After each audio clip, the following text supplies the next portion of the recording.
I do understand that.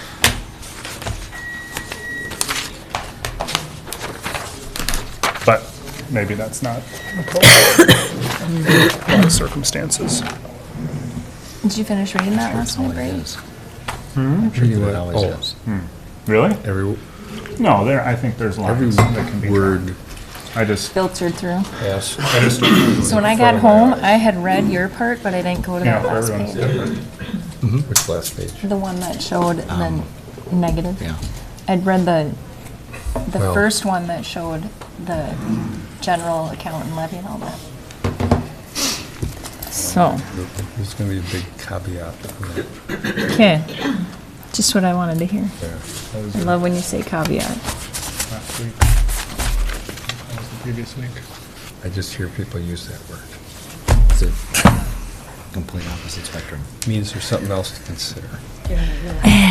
You're still gonna make it harder. You're surrounded by people who've always. Yeah, in a way, Thanks. I did a lot of I'm already having a hard time with it. I already have a stomach Surrounded ache. by a void. Well, That's really what it feels like now, is a void. quite a bit of. I know it can be changed, it's Yeah. still So stressful. Sunday was only. Because you have to live with it I got a for letter from. Did they have a Lois, diversion? kind of old lady. Yeah. I know, I have to live with it yeah, today. I have to sleep tonight. helps, yeah. He signed a petition, and then I realized that Some Look at stuff, him. though, Duck, say it, be a duck. I think the those are the religious tactics aspect that you're up against. is spend as much time in church as you can, I think. Is there, Many people were under the impression you? it was something that it you were wasn't. gone last week. I was Wednesday. There were lots of He's people who into still it. believed I thought that you were in he the was the ground one that was today. responsible for the trees coming down. I thought you were in the ground 61. today. Yeah. I just realized you're here. I mean, I forgot, what's the Important county to be roll here. there? I was like, hey. Stayed overnight with some friends in Grand Rapids. hi, hi. Need to, when we get to the Oh, this is budget, your- to give a yeah. report from the budget. So if you text your location or you enter where you're going, this is a different option. I'll mention that Brady Liz- can lead it off. Okay. And then it can be discounted. It tells you what Yeah. people. I think we should mention that, I won't mention the name, but Yeah. 1.0%. I use it. My neck is driving me should crazy. acknowledge Yeah, that. that's why I use it when I'm somewhere and I'm Respectful. good and not.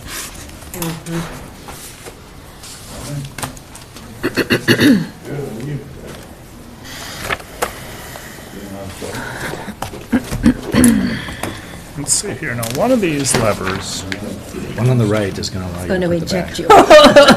No, it's gonna drop There. onto the floor. If you push Oh. it, if you push it one way, the other way it'll throw you forward. really? You good now? I think so. I wasn't actually going to, just heard on the recommendation. What were you thinking? I'm just thinking that was Oh, mentioned one person. 2 years ago, I was fishing August. Yeah. 6 years ago. Yeah. Secret. and travel. Here, Why they're not. I mean, like, I don't remember. we should ask at our, when are we gonna address that? Yeah. Because the only I'll one just on wait the until my computer comes up and I'll look at the agenda. Just this item. we have to add it, Okay. because I didn't get that information until Friday afternoon.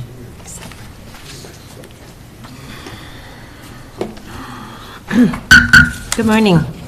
I'll call the Cook County Board of Commissioners regular meeting to order, where our mission is supporting community through quality public service. Please rise for the pledge. I pledge allegiance to the flag of the United States of America and to the republic for which it stands, one nation, under God, indivisible, with liberty and justice for all. Any adjustments to the agenda? Madam Chair, I have a report of a list of public administration consultants, and I think would ask to put that under the attorney's time with us today. Okay. All right, and that is under 10A.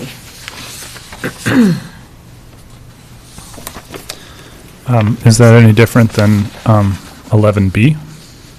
Or, I'm sorry, yeah. It's C, but there's no 11C. C there. There we go. Yeah. Yeah, I would, Okay. For those who are looking live, I put it under 11C, it's the same thing. But it didn't get published as that, it got added after the deadline. Make a motion to approve the agenda as amended. Support. All in favor? Aye. At this time, we do give an opportunity for citizens to appear before the board to address the county on any matter, concern. When invited, please come up to the microphone, state your name, address, which you'll be signing in on the paper, and the topic that you're addressing. Members of the public may speak respectfully for up to 5 minutes. The public comment period is limited to a total of 30 minutes. County board members may ask questions of the speaker, but issues shall not be debated during the public comment period. At the board's discretion, the board may agree to schedule matters addressed during the public comment on the current board agenda or a future board agenda, or we sometimes have addressed it at the end of our meeting. All discussions must be respectful in nature and must be directed at the board and not at other members of the public. Would anyone wish to come forward?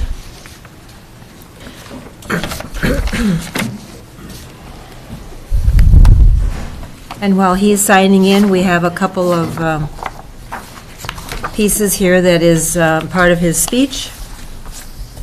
So we'll just pass this on. You can follow along, or you can wait until the end.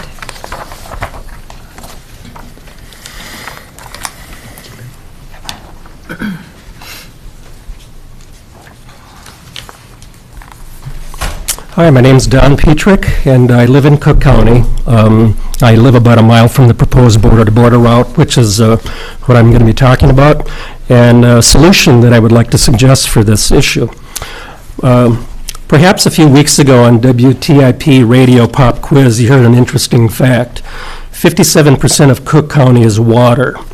If over half the county is water, then water quality is a big factor in our environment, and we must guard against its harm. I want to propose a solution to the controversy about the proposed border-to-border route, which has serious implications for our water quality.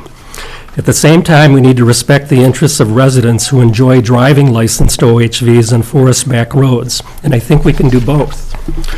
I traveled the proposed border-to-border route in Cook County and much of Lake County to get a first-hand look at the route, and I've spent many hours studying research that is the basis for my comments on sediment pollution. I've included a list of research on this topic at the end of my written comments that I've shared with you. My quick takeaway from the research is that increased vehicle traffic from the proposed border-to-border route, particularly on poorly constructed, native soil and gravel roads crossing pristine waters, would result in increased sediment pollution, degrading water quality and aquatic life, including fishing. Sediment pollution is dirt that gets loosened up by vehicle traffic and washed into the water as runoff by rain. The ruts from vehicles traveling on dirt roads are especially bad because they act as channels to deliver sediment runoff into nearby waters. In drier weather, sediment pollution is also the dust that gets thrown up by vehicles and settles into the waters. On inadequately constructed roads, sediment pollution enters adjoining waters at a higher rate. The more vehicle traffic, the more soil erosion, and the more sediment pollution. Sediment pollution can be minimized by keeping vehicle traffic at current low levels on poor roads in the more pristine forest areas and waters of Cook County. According to the EPA, sediment pollution degrades the water quality and aquatic life in these ways. Cloudy and murky water prevents animals from seeing food and prevents natural vegetation from growing in water. It disrupts the food chain and destroys the habitat where the smallest stream organisms live, causing massive declines in fish populations. And it clogs fish gills, reducing resistance to disease and lowering growth rates. In Cook County, the proposed route crosses 29 different streams, a total of 44 times. 24 of these streams are DNR trout streams. Trout are particularly sensitive to the effects of sediment pollution. 9 streams crossed are designated designated exceptional high quality by the MPCA and should be given special protections. Many lakes connect with the streams that would be crossed. A question of paramount concern is the effect this would have on the quality of fishing enjoyed by residents that also brings substantial tourist dollars to Cook County. I'd like to address the interests of the local B2B advocates. Whether or not the proposed B2B happens, you can now drive and continue driving these back roads. If the B2B does happen, it probably won't be as enjoyable because you'll be stuck in traffic. The proposed B2B would be nationally advertised and promoted. It would be on off-road websites across the United States. Check out jeepjamboree.com to get an idea of the caravan events and also the pictures and caption in National Geographic I shared with you. As I mentioned, I drove the proposed route, and to give you an idea of current traffic levels, on 3 different days, I spent hours on just the remote U.S. forest roads and did not encounter even one other vehicle. This accounts for the pristine waters that we have now. As I was driving and enjoying these back roads all to myself, I thought, what a hassle it would be if there were a lot of traffic. Often to pass another full-size vehicle on the narrow single-lane roads that have no shoulders and are thick with trees at the road's edge, you'd have to back up some distance to find a suitable passing spot. Or you could get behind someone who's stuck, broken down, or driving too slow with no way for you to pass. For vehicles traveling in groups like the Jeep Jamborees, this would be even harder to manage. These increased traffic situations increase the likelihood that people would make bad choices and go off-road to get around other vehicles, causing more environmental harm. In closing, I think the current situation that we have already represents the best solution and a good compromise. Keeping traffic on these back roads at current low levels will protect the water quality, the fishing, and the quality of the OHV driver's experience. I am asking the commissioners to protect the water quality and the quality of recreational experience for back road drivers by voting to oppose the proposed border-to-border route in Cook County. Thank you. Thank you. Thanks, Tom. Is there some pictures? This is the article from the lab. Anyone else?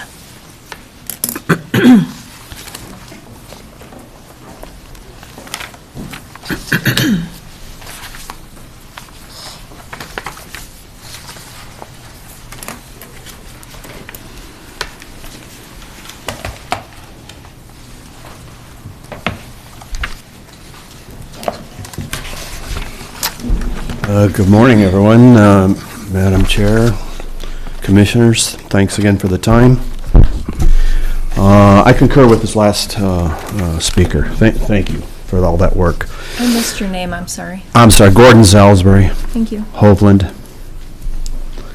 Cook County has a new vacancy in the courthouse. The county administrator's resignation was formally accepted on the 17th of September in a special meeting. The acceptance should maybe have considered the immediate departure as well, a common and typical practice in organizations. The county and the commissioners now find themselves at a critical moment. What's next? Now what? Unfortunately, the commissioners at this same special meeting voted 4-1 to begin the process to find a search company to help fill the vacancy. I suggest that this is a misstep. It is time to hit the pause button and query the different constituencies. Our commissioners need to hear from the county employees, the department heads, and the taxpayers and the voters. Vetting search firms will be a large distraction from the more important items at hand and listening to the concerned parties. The question for the county now is, does the county continue with the administrative form of government? Should a new administrator be hired? Or does the county ask the 5 commissioners to take over that responsibility, get more, maybe a little more engaged, a little deeper into what's going on in our county? We just recently learned of a $750,000 shortfall to our income with the reassessment of properties within the county. The vacancy, that salary, is a good first step in recovering some of that lost income. Last item I would like to just briefly mention is that let's make the business activity of the YMCA more transparent, more visible to the taxpayer by making it a line item in the financial reporting of the county. Thanks for your time. Thank you. Next card.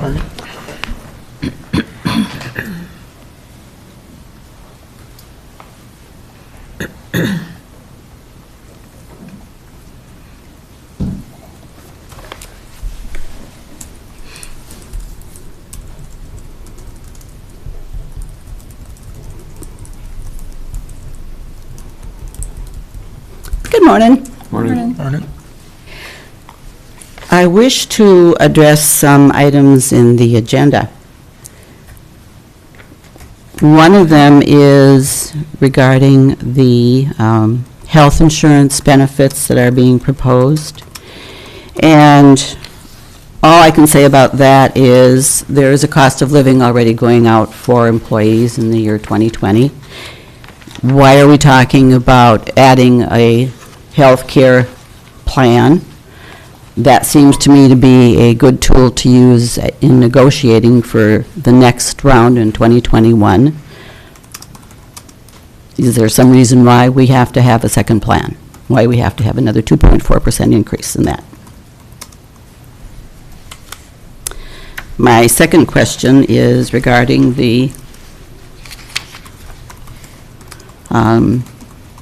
consolidation of AIS, and the statement is made in here. It's inferring that a county employee is going to be a better person, gain some skills, knowledge, wisdom that a contracted employee does not apparently have when it comes to supervising temporary employees. There are costs involved every time you move somebody from a contract to a staff person. You talk about the program is adequately funded. Does that also mean that the salary is included in that, in bringing that person It is. on board? Okay, There's a thank little you. over $200,000 each year for that program. Okay, and that would be the cost of the new staff person as well, all If of their that's the route salary and that goes, benefits? yep. Okay. And do we have some, I know you talk about changing in the, not changing in the foreseeable future. That always kind of scares me because the future could be tomorrow. Yeah, and they do have quite a bit of reserves in the account for funding that program, so it's not where we're looking at, sometimes these programs come in and there's a little bit of money available and then we lose that money. This program is a very strong program. As long as it covers all the salary and benefits of this new employee. Absolutely. Okay, okay. Let's see, the third one was, it's not on the agenda, but it is the Hovland Garage. I know that there is some discussion about all the repairs and things that need to happen for it, and it's part of a punch list, and it will be dealt with. My only question there is, wouldn't it be easier to do the repairs, make sure that the building was being built properly as it's being built, as opposed to getting it done and then having to go back and undo and redo, which becomes more costly, not only for the subcontractors who are doing the work, but ultimately for everyone across the board. So another project that is already needing, we know, great repair before it's even done. What are we going to do to stop this round and round with buildings and not being built the way that they should be built? And we, the taxpayers, end up having to foot the costs. Thank you. Thanks, Arvis. Anyone else? Moving on to the consent agenda. Anyone want to pull anything? Commissioner Dukert? I don't want to pull it, but I sent Jeff an email about item E, because Richard is already an employee, so I just need a clarification on, is he moving? Sorry. Richard has a part-time weekend position. He's wanting to fill the full-time position. Okay, What we do with the rest of the hours has not been determined. okay. Anything else? And a motion to approve it as a whole? So moved? Support. All in favor? Aye. Opposed, same sign. So at this time, we're going to have a presentation by Dan Larson. You're up.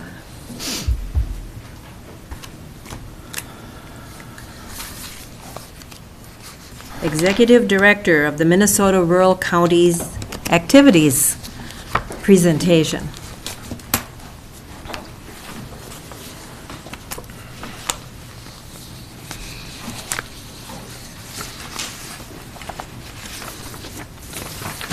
Madam Chair, I thought it was a little later on the agenda.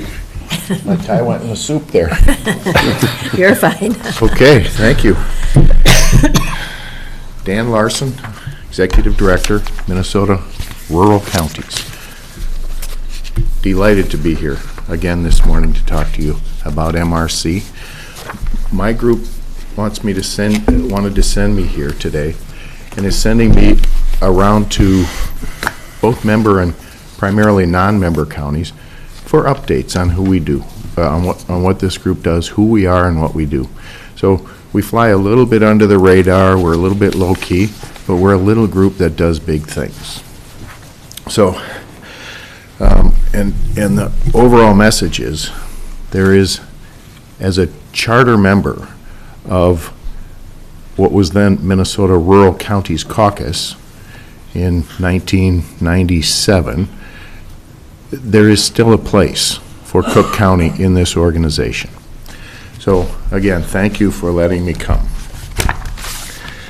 We sent packet materials. You should have a letter from our chairman, Paul Jurdy.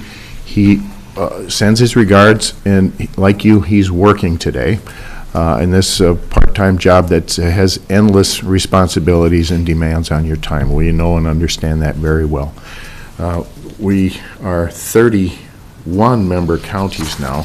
This is a map of who we are.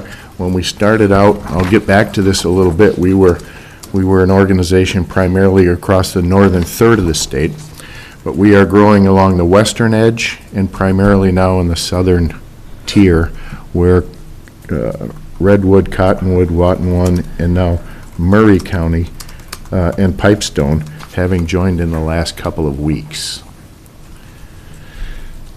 So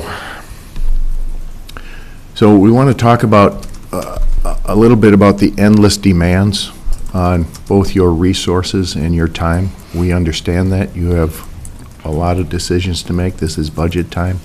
We know and understand that well. So what does MRC do that you wouldn't get under a statewide organization, a different type of organization? And so let me spend a little time on that if I could. As you know and understand, any issue that makes its way down the hallways of the state capitol these days is as likely to split metro-rural as it is along party lines.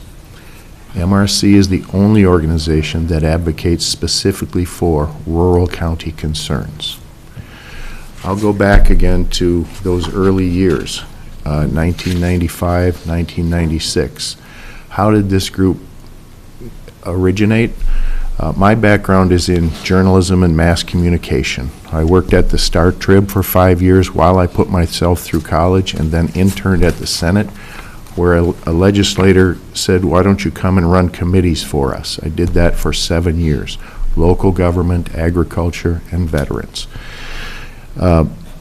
So having shifted over then to the advocacy side, I'm a lobbyist.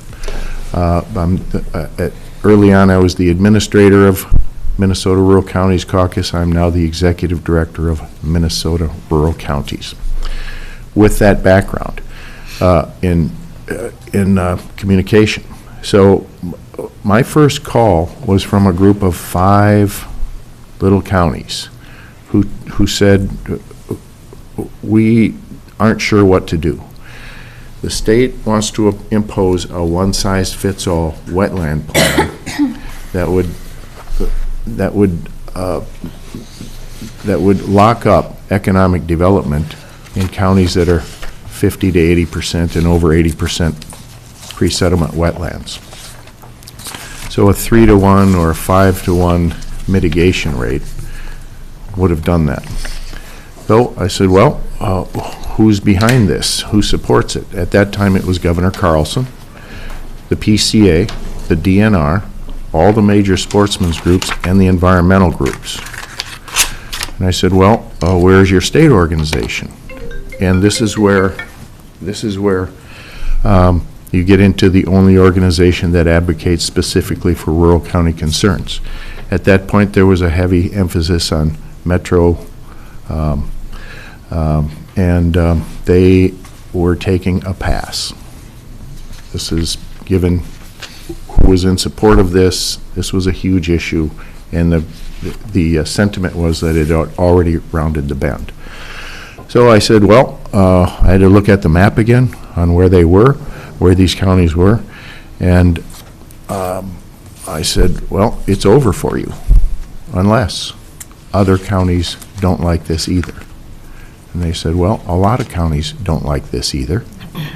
And they said, well, how willing are you to, how far are you willing to go? And I said, well, this is going to lock us up. So we did a resolution stating that blank county will not abide by the Wetland Conservation Act. I don't know that I'd advocate that for my membership now, but that's what we did then. Those 5 counties passed that resolution. We got it in the newspapers around the state. Other counties saw it and said, we're going to do the same thing.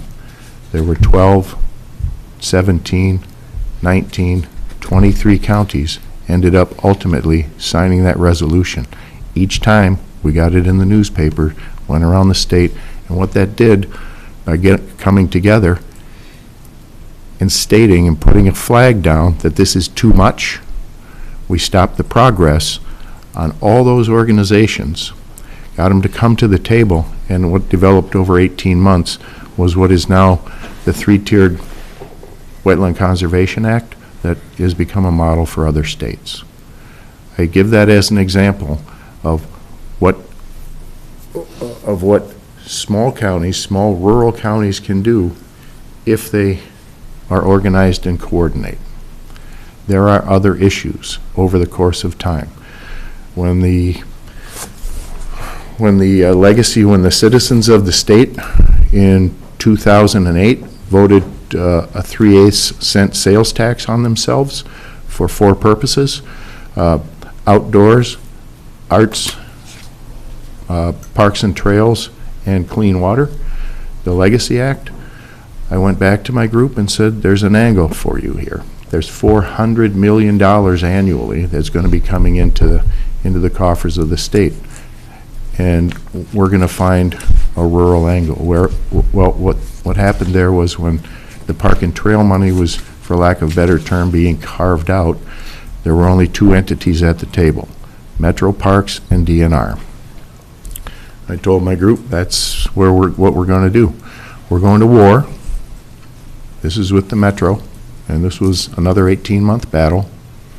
But because we had legislators, we had chairmen in the right positions, rural legislators, we were able to carve out 20% of the Park and Trail Legacy money, and have now created the Greater Minnesota, well,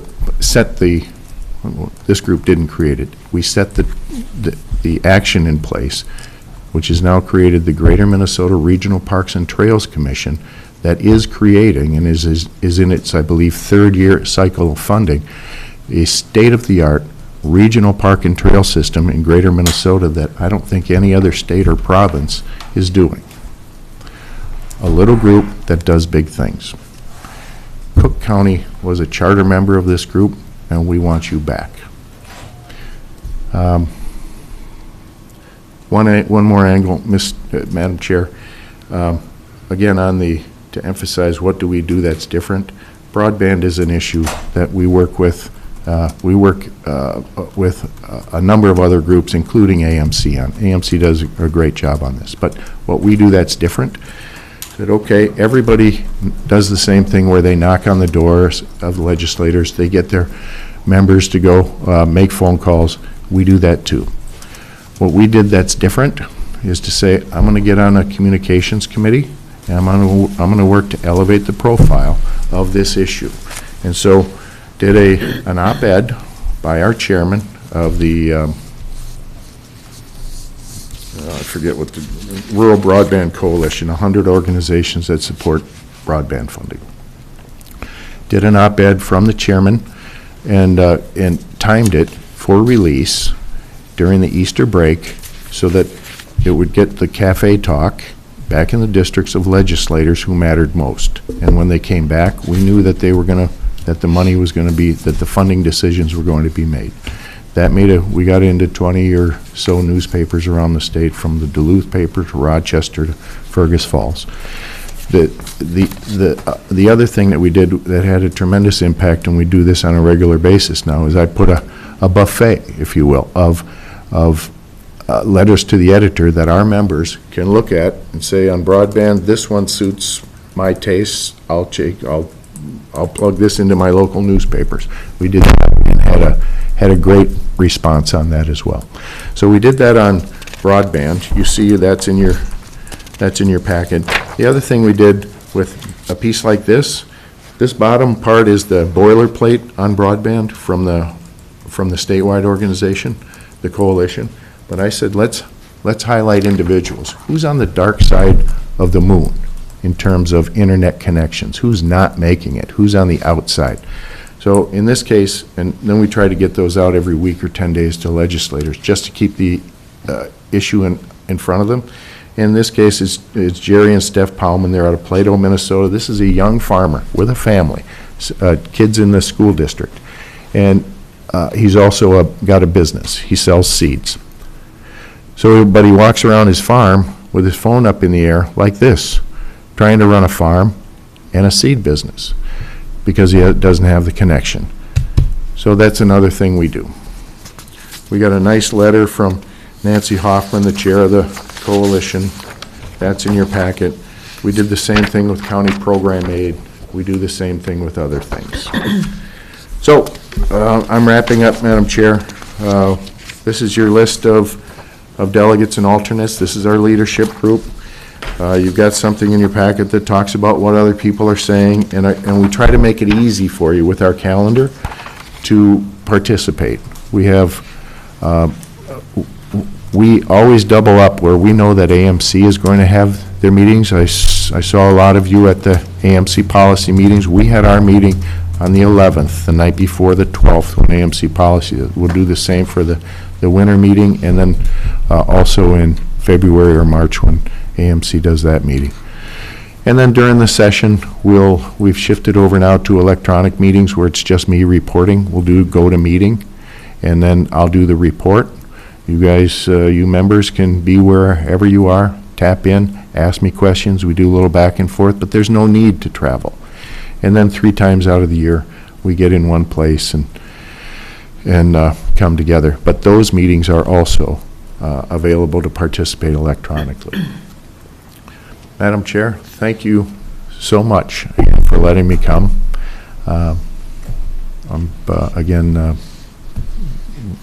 There's still a place for you at MRC. I can talk about costs, anything else you want to do, but thanks again. We'll take a few minutes for questions or concerns.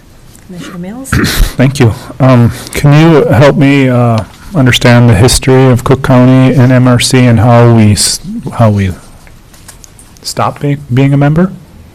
Or what that was like? Madam Chair, Commissioner, let me talk about how it started.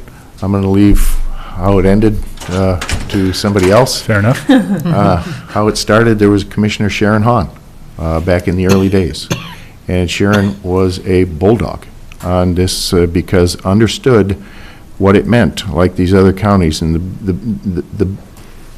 the best that this group is at is when my members are passionate. And I had a group of soldiers that that really dug in on this. And so she was fantastic. Came down to all the meetings in St. Paul, worked out policies and strategies. It wasn't a hard sell for this county to get involved. In fact, was a member before MRCC existed. So this was a group initially of 5 counties that contracted with me to be the point person. It was after those 18 months and that success that we looked around at 23 counties and said, okay, we just did this. Now what? Let's keep going. That was how it started. Thank you. Lauren, were you going to answer why we're not? Well, and you had your hand up too, so do you want to go first or I'll go first? Probably Okay. have a nicer explanation than I would. Well, thank you. Diplomatic, I try to be sometimes. That's but- why I'm letting you talk before I make the paper. I was informed, and I know I've talked with you about this, Dan, that when I got elected for starting in 17, that Mr. Gamble, our county commissioner, had previously been on this committee. Is that correct? Mhm. That's correct. Yeah. And so he had made a recommendation to the county board, I believe, to stop having representation on the committee. And I asked him about it, and he said, well, it was primarily agricultural, and the groups that are in the Northeast haven't been involved. So take it for what it's worth. That's what I was informed, and it wasn't that pertinent to what he felt the county was. And who knows what else was going on, but that's what he told me. So, but He actually talked about it during a meeting that I'm sure is recorded somewhere, and he convinced the currently seated commissioners, which you weren't here, you weren't here, you weren't here. Ginny, I think you were here. He pretty much convinced us that it was a horrible organization that wasn't doing its job, and we took him at his word. So, and as you can see from the list of papers that we have here and what's supported, it's not ag-centered. But I would, for us, before we join again, because only 2 of our 8 in our District 1 area are part of it, I would like, at our next district meeting, which is coming up shortly, for us to talk to our partners and get a better understanding, because you have one understanding, I have a different one from experiencing it. And so I would like to talk to our partners and find out why they're involved or not involved. I do have a question. You secured $3 million in out-of-home placement for Beltrami? $3 million. in It's on the out-of-home list in here. Other aids and credits to note, an additional $3 million to Beltrami County for out-of-home placement cost in 2019. And they're not a member. I don't know that all of these things are MRC. This is what happened at the legislature. This is the MRC report for the legislature, I think it's. So it's just it's- the report, it's not your actual involvement that made it happen. Yeah, I hope we didn't present that as a primary topic. I'm going to have to take a look at that. We did, we didn't work on out-of-home placement. No, I'm sorry, and I don't know if I'm stepping out of line here, but that, I took it as just your report on what happened at the legislature, Okay. not that you did it at the legislature. So I think does That's- that make sense? Yes, Okay. that makes more sense. Yes. I was just looking to see if we could get benefits without joining. Well, there's always a chance. I do have a slew of questions, but we can take turns if, You go for it, Dave. may I? Okay. Slew is maybe an overstatement. I have some questions. So Minnesota Rural Counties, is there a Minnesota Metro Counties organization? There's a group called Minnesota Inter-County Association that includes metro counties. Some are in, it flows a little bit, but my last recollection is Hennepin, I'm not going to speak to it. I know Sure. they have metro organization, but they also have larger regional centers. I know Otter Tail is a member. So So there is an organization, it's not metro-specific, Okay. but they do have metro counties. Well, so the reason I was asking is just, yeah, I'm all about building bridges, and so if there's a way, and maybe it's redundant with AMC, but if there's a way for MRC to, be at the table with MIC, is that what it is, or? Micah, Micah, okay, yeah. I thought that would be, worth looking into too. But I am curious about MRC's organization, and the structure, the size, staffing, just what kind of, I have no idea about MRC, so clue me in, Madam Chair, please. Commissioner, that's a good question. This is not an organization that's going to bowl you away with a large staffing presence. You've got myself as the executive director, and I'm the lobbyist for the group. This has been the group. I do other things, but in recent years I've cut way back. I've got a couple of groups. This has been the main focus of what I do. So if that answers your question, we are a pretty bare bones organization, and in comparison, if you want to talk about the Micah Group, they have lobbyists in specific areas: transportation, human services, public safety. So it costs more to join and maintain membership there, but it's an organization that'll compete and does a very good job of competing with AMC. Their staffing is excellent. But then again, you're going to pay for that. We've got deep rural counties, and costs are a driving factor in the number of organizations that they'll join and maintain membership in. So Are you saying it's you, and that's, it is me. and that's that? Yep. Okay, thank you. And, Pretty good. I'm sorry? I'm pretty good. I don't doubt it. I was also curious about just if there is, say, a conflict between a position AMC and MRC. Does that happen often? How do you resolve that? Asking great questions. Madam Chair.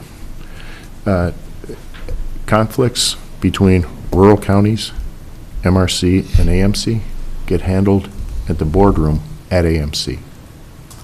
When we walk out together. There's no competing messages between those two groups at the state capitol. Now, we've had some pretty good discussions in those boardrooms, and we'll make our case. Some we win, some we don't win. But the unifying message is the key. I agree. Thank you. Is that it? I have one. I think While that's you're it. thinking. No, I think that's it. I was just going through my list. What's it cost Cook County to join MRC? What's the population of Cook? Below 10,000? Yes. $2,100 annually. Plus one of us and an alternate on your board. Well, yeah, we'd ask for a delegate, somebody to represent the group. Every member county gets a delegate and an alternate or all the others. When you say all the others, that means, I kind of prefer that. That means everybody gets what I put out, all my updates, and keeps you tuned in if you choose to look at the information. Okay. Anything else? So when we go to our district meeting, we have 2 other counties that we can talk to. I would like to talk, hopefully get it on the agenda to talk as a whole, because there's 6 that aren't. Right. So find out what their reasoning for not joining is, Mhm. and the reasoning for joining, so I can see both sides. Okay. Righty. I have one last question. And on that note, can you give me any perspective on the ebb and flow of membership, as far as, have there been, I mean, in our case, it seemed like a commissioner felt that We weren't being served. we weren't being served. Is that, See, I learned you've that. cut back a lot. Has that happened in other counties as well? Or are there different reasons for leaving? Or, I mean, the reasons for joining are, of course, important too, but I'm just trying to get a sense from your perspective, the shortcomings or the successes just for membership. Madam Chair, last year we had one member drop. We had 2 members sign up. This year, we've had 1 member drop and 2 new members. It's kind of how it's been going the past few years. So you've got a steady group of 28, 29 members. That top 29 to 30 to 31 are in flux. Yeah. What I'm really digging at here is the reasons for people leaving. It seems very compelling to join, and our cost, I feel like, is pretty minimal to have another seat at the table at the state. And so I'm just really curious why, if you have any feedback on why those other members are leaving. And of course, if we were to join, it would be in our best interest to have them join back on, I would think.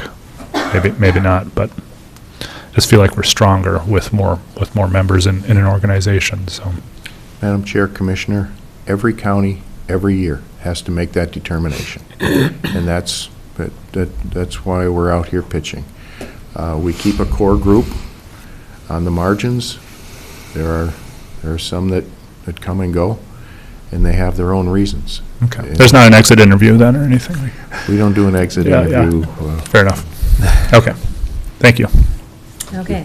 Thanks so much. Thank you. Okay, thank you.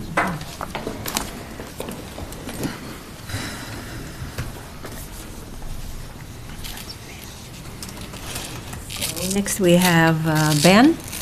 He's going to talk about call recorder update.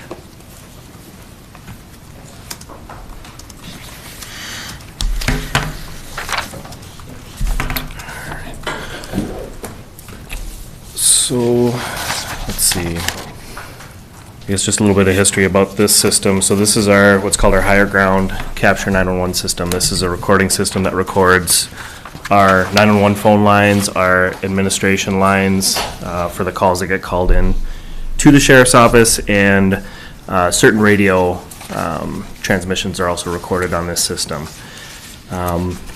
We've actually been using this system. We went back and found an old invoice back from 2008, so we've actually been using this system for 11 years now.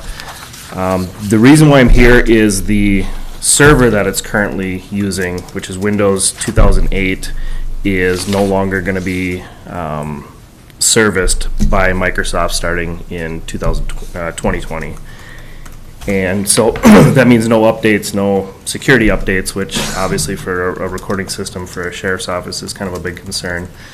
And so spoke with the company about what it would take to upgrade to a new server. And so we're looking at upgrading to a 2019 Windows server. In addition to that, we were looking at adding recording of more of our administration lines, so our back office phone lines, things like that, which is part of the cost. So we're looking at adding another, I believe, eight channels to record through our phone system. And there's some other things that we're looking at adding on the Quality 911. That's basically a quality assurance program that we can use to review 911 calls, things like that. And so basically the cost in this is the major cost is the new server. That's one of the big expenses, and then adding onto those lines. And another part of this is the IT department is going to be switching our phones from what we're currently using to the state minute phones, which I believe is what the courthouse uses. And so part of that cost is also switching from our current phones to record on those new phones when those are installed, which I believe is going to be within the next month, I believe. One thing you'll notice on the quote at the end, there was an optional text to 911, and there was a cost associated with that. We're actually not looking at using that with the new 911 phone system that we were looking at. That text to 911 would be recorded within that system already. So if it's something we need to save, we could just pull that directly out of our phone system instead of using this recording system as a second recording. So we're not looking at adding that 4,400 to this. We're looking at the 23,765 as the cost associated with this system. And, excuse me, I did talk with the auditor's office. We do have money in the 911 funds to purchase this system. Okay. Good research on all this. Thank you. Questions, comments, concerns? Yeah, thank you for addressing the text to 911 aspect of it, because that was my only question before the presentation here. But I am, I sat in on the Public Safety Policy Committee at the AMC Policy Conference and talked about the importance of text to 911 and how valuable that is, and then also talked about the 911 funds there, so I'm happy to see those are being used, and we can put this under there. Thank you. What's the I'm Alive monitoring? That is, so they monitor the system 24/7. So if the system were ever to have an error, stop recording for some reason, they automatically get a notification that there's something wrong with the system, and then they can remotely go into the system, troubleshoot it, try to correct the problem. One of the biggest things by administrative rule, we have to record every 911 phone call. And we did have an issue where, I can't remember what happened in the server, but there was an issue. It was down for approximately an hour, hour and a half. They actually knew about it, I believe, before we did, and started troubleshooting that issue and got it back up and running fairly quickly. And what was nice is didn't have to come up here to do it. He was just able to remote into the system and fix it. So that's what that part is just it automatically sends them notification that there's something wrong.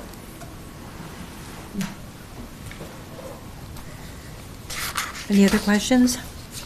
No. Motion to approve? Second? Any further comments or questions? All in favor? Aye. Those opposed, same sign. Thank you, Dan. Thank you. Ben? Thanks for visiting us.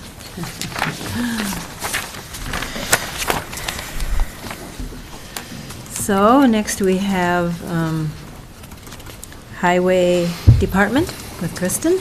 Good morning.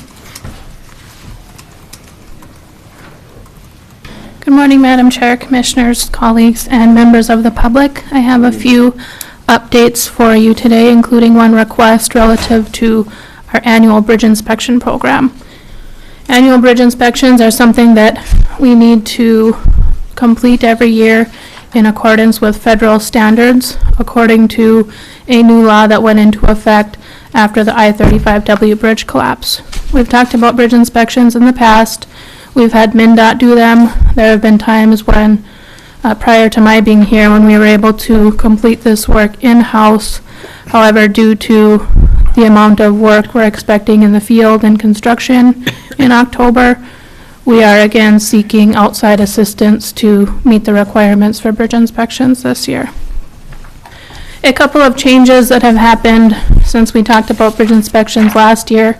Last year, we went out for proposals, and MSA Professional Services offered by far the most favorable cost for this work in Cook County, less overhead compared to some of the competitors whose proposals we reviewed. This year, we reached out to MSA specifically because of their prior experience in Cook County, and they offered us a better rate per bridge than last year. So we are again hoping to work with MSA Professional Services based on their experience in Cook County specifically. The other change that has happened is that we do have a certified team leader at the Highway Department now, meaning there might come a time in a future year, again depending on next year's construction schedule or the year after that, when we can bring these services back in-house. But for this year at least, we're asking for assistance. So if there are any questions, I'm happy to take them on the bridge inspections topic first of all. Otherwise, I would look for your support in signing an agreement with MSA Professional Services in the amount of $12,250 for this year's work. Okay. Thank you on all this. My goodness, there's a lot of bridges. But we take pieces at a time. Any questions, comments? Commissioner Duker? We have this for you to sign. Should we also have, if you're unavailable, to have Brady as a second signer in our motion? Madam Chair, Commissioner Dukirk, if the board supports this agreement today, my next steps after I leave the meeting are to call MSA and send them the signed agreement to get this work underway so that it can be completed in October.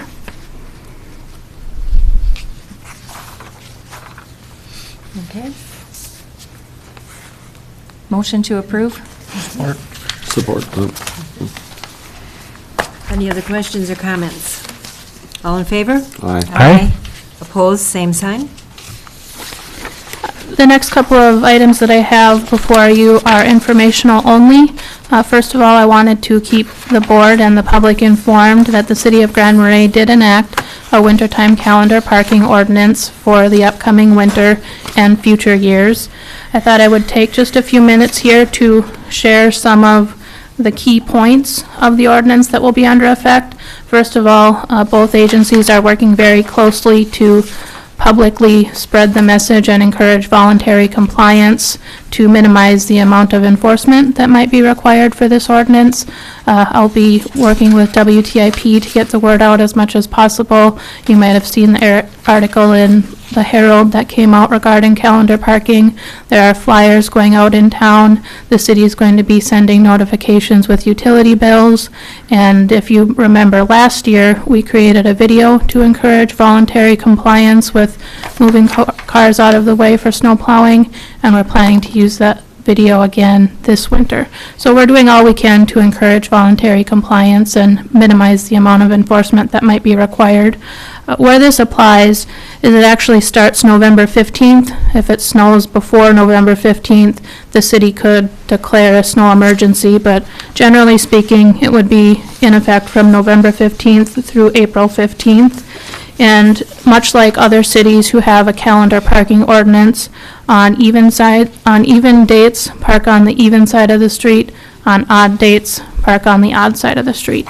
One good question might be, well, when do I move my car? And to that note, the ordinance is not enforced between 5 p.m. and midnight. Plows usually aren't out at that time of day, so that time frame between 5 p.m. and midnight is when cars should be moved from one side of the street to the other to prepare for the next day if there's snow in the forecast.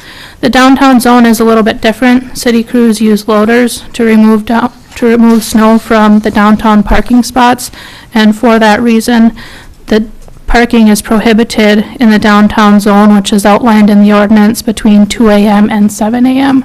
The city crews usually start earlier and try to get that snow out of the way before most of the businesses open for the day. So that is a little bit more about the calendar parking ordinance that will be in effect starting this winter. The next item that I have, you will see that I included a map in the packet of the Stevens and Store Road intersection. This is up in Grand Portage near the Tribal Council office, and we're expecting an agreement for this work to come before the board potentially in October. I wanted to be here today. I know that I can't be at the October 8th board meeting, so I wanted to be here today to thank Grand Portage for taking the lead on this project. For those who drive through this area, the intersection is currently a Y, and for those who have had meetings at the Tribal Council office or other reasons to be there, you know that parking can get very busy at times. So this project serves a few benefits. First of all, Grand Portage has some utility work that they need to do, so the road work would be done in conjunction with their utility work. The intersection will be improved to a T-style intersection instead of a Y, as depicted on the map. And a benefit of this work is that it will allow for additional parking to be constructed at their office there. One thing that I know the Highway Department looks forward to is being that it's a Y intersection right now, there are some culverts there that are very difficult to maintain, to say the least, with a catch basin right in the middle of the intersection. And this new culvert design done by Grand Portage and their engineering team will make for much easier maintenance for ourselves in the future. So again, I know that I can't be here on the 8th. I wanted to be here to thank Grand Portage for taking the lead on this project. And if there are any questions, I'd be glad to answer them before the agreement is sent before the board. Okay, questions or comments on this? It says a no-cost agreement for this project is expected to come before us. Madam Chair, yes, this project is funded by BIA funds. Again, thanks to Grand Portage and their leadership of the work. Okay. Thank you for the information. Thanks. Appreciate it. Thank you. Thanks, Kristen. Okay. Radio Communication Quarterly Report with Rowan. Did you hear the loud cheers coming from the upper end of the Gunflint Trail? Some very happy people up there. Phone calls, yes. Madam Chair, Commissioners, good morning. The update today will consist of 5 topics I think the board and the public would like to be kept up to date on. It'll be our tower ordinance revision, cell service projects, both current and inquiries, the last remaining armor projects, BDA projects, and 911 redundancy. And I'll pause after each one of those before moving on to the other one if there's any questions on each one.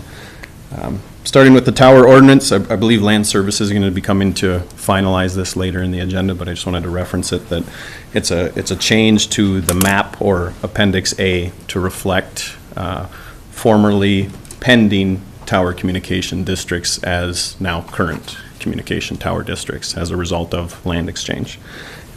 We also took that opportunity to clarify some language around the need for an administrative land use permit for any support structure at a tower site. And that is it for the tower ordinance. Cell service projects, the current projects, we have AT&T at Hovland, and this one has been in the works for some time, but there has been some significant changes. First, the backhaul, the fiber that is required to support another cell carrier has been installed. So from the North Road up the Arrowhead and then down to the end of the Tower Road, additional fiber is in place there, which would support AT&T going there. And that was something that they needed to have in place. We also, as of yesterday, actually, the underlying ground lease, we received an amendment from the DNR to allow AT&T as a subtenant. The DNR owns the property and controls the underlying ground lease at the Hovland Tower. Sawbill site, AT&T is also there. That's a 3-way lease between Cook County, MnDOT, and AT&T with a revenue sharing agreement between MnDOT, that owns the Armor Tower, and Cook County, as we own the land there. And that lease is ready for execution, but it's being pushed until the first of the year to better align with the 2020 construction season, which is when AT&T is prepared to build it. So that's done and ready, but they're going to wait so that they're not paying rent through the winter without being able to build a site. AT&T at the old Ski Hill Road up here, they're replacing their equipment, moving off of the Channel 8 tower and moving on to the county tower. That lease was executed some time ago, and we've started to receive payments. So it represents about $35,000 annually in revenue that goes to our capital account to help replace towers as they age and keep the operation going. But they haven't built out yet, but we expect that to happen soon. Usually once they start paying, they don't wait too long to build out. The last current project would be T-Mobile at Mid-Trail, and that one's the same as Sawbill. The lease execution is being pushed until the end of the year to better align with the 2020 construction season. The inquiries and potential future projects we have, Verizon at Hovland and Grand Portage has showed renewed interest, so we're revisiting the lease language, and the tower ground space where needed. AT&T has taken their spot at Hovland, and some other things have changed. So we're renewing those and reviewing them. AT&T at Gunflint has also approached us post land exchange. And so so far they've showed up and done a site visit and a site survey, and we're looking at potential options for that moving forward. That would be all I have for cell service projects. Do you have a boilerplate response for me when I get all the emails? Yes. Thank you. Yes. Moving on, the last remaining Armor MnDOT tower projects. As Commissioner Dukirk referenced at the beginning, Siegel Armor site is operational with coverage testing ongoing. So that site is live, and initial review is very positive. I've received a few phone calls saying that the coverage is much improved and it's what they wanted and expected. I just say thank you to the Gunflint Trail Volunteer Fire Department, Sheriff's Office, Forest Service, and MnDOT for making that happen. That was a good deal for everyone, I think. I'm sorry, could you repeat that? Just that, The thank you? no, that there's live service, cell service at Siegel? No, it's not cell service. Okay. Armor. Armor, thank you. Radio, public Jeez. safety radio coverage. That's what I wanted I to, already get some flack, I don't need Yeah. any more. No, this is. That's the how rumors get nine- spread, yeah. Yeah, this is the 911 service. Thank And you. we were down for was it 3 months? Between the tower coming down and the new tower going up and getting everything going, there's been a little hiccup. Well, there was an existing VHF tower at Hall 3, but it wasn't being used, and we replaced that tower with a tower that was more structurally capable of holding the armor equipment. So there was a gap where there was no tower, but there has never been armor coverage in that area, and there is now. And so that's the change. And so it's hard to vision the end of the trail as residential, but for the fire department, where there's large clusters of homes in an area, they had no connection at all, and so this was very long awaited, and yes, there have been members out checking it out, and they're pretty excited about the connectivity.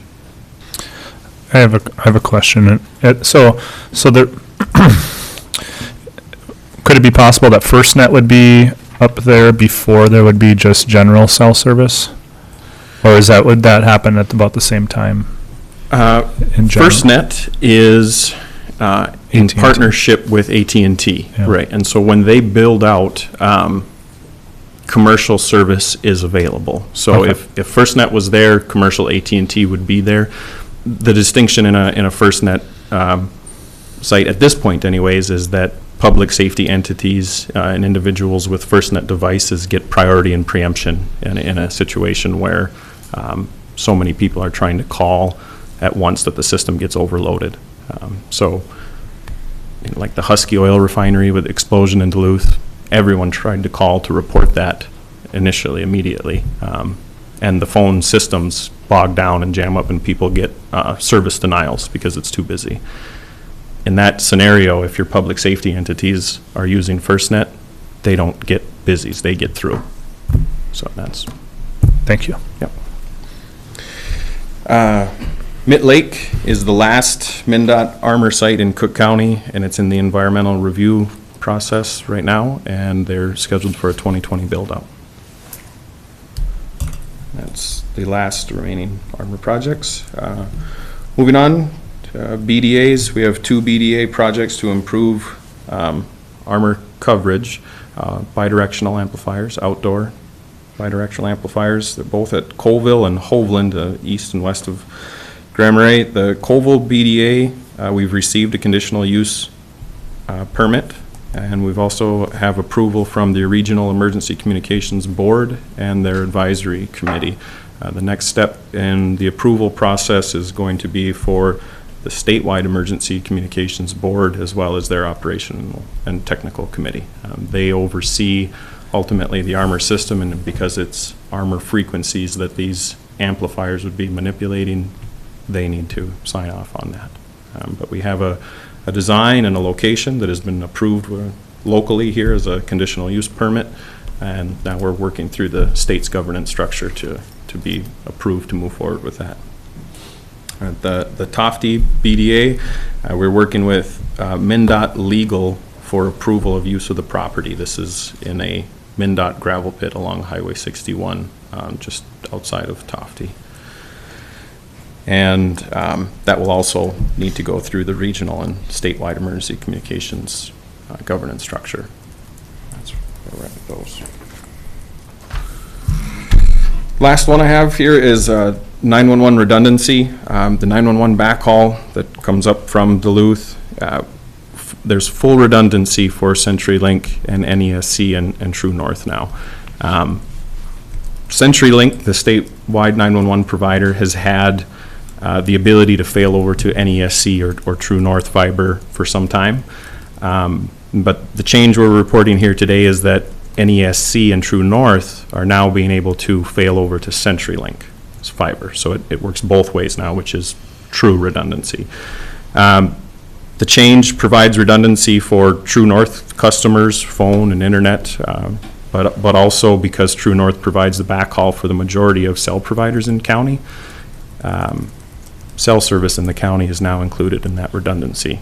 So the change here represents is that there's no longer a single point of failure where everyone in the county could lose True North phones, internet, and cell service. There's now a backup. You can still see spurs of failure, say up the Gunflint Trail or in Grand Portage or Hovland, wide areas, but a single point of failure for everyone countywide has been eliminated by this redundancy. And that's a big step. It was pointed out to me by True North and Arrowhead that it's the only utility that actually has that type of redundancy. There's no utility, electricity coming up doesn't have that type of redundancy in others. So we're very happy about it and would thank True North and Arrowhead and ECN for helping to make that happen. And your office. And we're happy to be part of that too. That would conclude my report, and I will stand for any questions. Questions, comments? Lots of good work. Commissioner Mills. So is that, are they on opposite sides of the road then? In some parts they are, yeah. Just in case. Yeah. It is possible. Is it 2012, the Duluth had the big washouts and Yeah. places up and down the shore where there's a huge parts of the road. You could see both lines taken out in that type of instance. But, Do what you can. From people digging or where cars crash and things like that, it really gives us a lot of redundancy that we haven't had until now. I would just like to thank you for your work, and I think commend Arrowhead Electric, True North. They've just been such a big player in the service that we have in our county, and so I know that there was a grant given to us, and I hear as I travel throughout the state that our broadband here in our whole system is really top-notch for being where we are and so rural. So hats off to you and to those other ancillary kind of issues that provide that service to us. Yeah, entities. Yeah, thank you.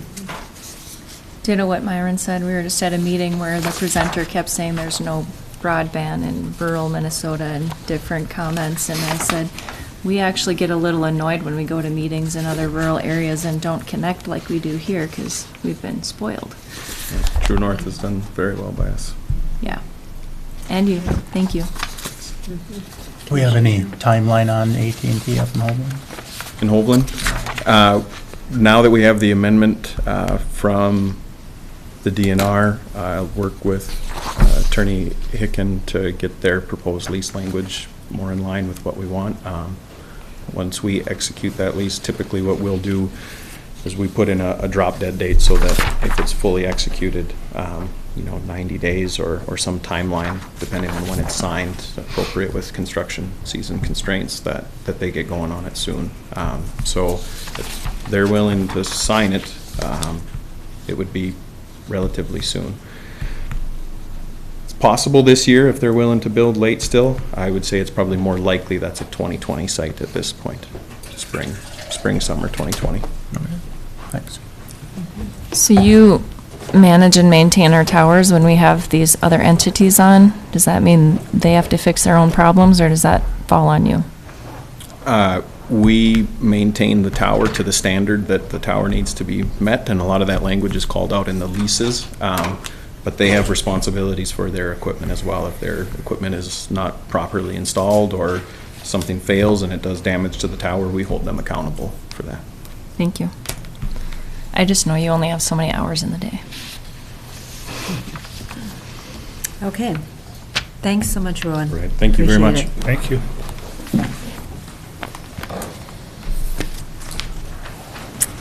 Okay. Tim is going to talk about consolidation of AIS. Good morning, Madam Chair, Commissioners. Good morning. Yeah, I'm going to talk about a little bit the aquatic invasive species plan, program, and where it would best fit in the structure of Cook County. The AIS program has been a fairly successful program, and it has been well-funded. If you look back at 2014, 2015, this hasn't been too many years, but 2014, 2015, this board went and established a task force, the AIS task force, which then resulted in a plan, basically aquatic invasive species prevention plan, which is the basis for the whole program that's been ongoing since then. And we got received delegation from the Minnesota Department of Natural Resources, the DNR, delegation to go ahead and fulfill or implement that plan with the AIS aid that they've been sending. Yeah, interestingly enough, I did listen to some of the comments and the concerns about the perpetuation of the aid. The state is always kind of, can be depended on and sometimes cannot. And interestingly enough, with our septic funding that we do get, the SSTS funding that we get, that started out at a high level and then fell off dramatically, and then over the recent years has actually climbed back up to a certain point. So it isn't always necessarily one of those deals where it starts out high and then either falls off or drops off altogether, although that can happen. In taking a look at the program, one of the things, this has always been kind of operated through the task force, the AIS task force, and the SWCD has played a pretty integral part in the development of the plan and the development of the contract with the contracted coordinator that we have had through there. And in taking a look at around at different counties, if you look around the state, actually, the program is housed in a variety of different departments. Some have the whole program and plan managed through the sheriff's office. Some go through the county planning and zoning office. Some go through the soil and water. A good number of them go through the soil and water boards. And so we took a look at that. One of the impetus is that in looking at the program and where it would best fit in the county structure is that kind of concept of the contracted employee and how that would that actually supervised temporary or seasonal employees that we have, and that in terms of best management practices and not for the sake, and I did to kind of clarify or address a concern that had been expressed a little earlier during the public comment. The whole issue in terms of contracted versus employee is not in regards of talent or training or anything like that. It's a matter of simply structure and not having a contracted entity supervisor oversee county employees. And so it's more of an administrative kind of anomaly than it was of anything reflecting on the performance or anything of the contractor that we've had. I don't think there's been any issues with any of the employees or the contractors that we've had with regards to the coordination of the plan. So through discussions internally and in some discussions with the SWCD board, we felt that it would actually be more appropriate to kind of consolidate perhaps the overall implementation of the plan. And it's actually, I kind of use the term program, but frankly what it is the plan. The plan is the whole basis for the AIS prevention program that's out there. And so what I'm here to do is to request authorization to go ahead and request of the SWCD board that they consider accepting the administration and implementation of the AIS prevention plan that is in place. Okay. So has the board been contacted by you to kind of think about this? And The SWCD board, Madam Chair, the SWCD board is aware of this particular issue, and they have expressed willingness to consider this request should it come to them.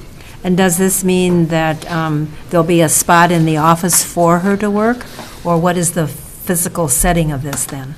We have not decided that yet. Okay. Yeah, this, Madam Chair, is simply kind of requesting the SWCD take a look and accept basically the responsibility and authorization to implement the overall plan, and how that looks is they would take a look at it and restructure their office, or they would just have to take a look at all of the factors that are currently under consideration anywhere. Mm-hmm. And obviously Amanda would be in agreement to this? Well, with Amanda, see, one of the aspects of this is regardless of going to employee or contractor, that contract is an annual contract that's on automatic renewal, and part of the aspect is taking a look and evaluating whether we want to keep that on contract or have it as an employee or whatever. So this would be leaving it up to the SWCD to go ahead and make those considerations. Mm-hmm. Okay, questions, comments?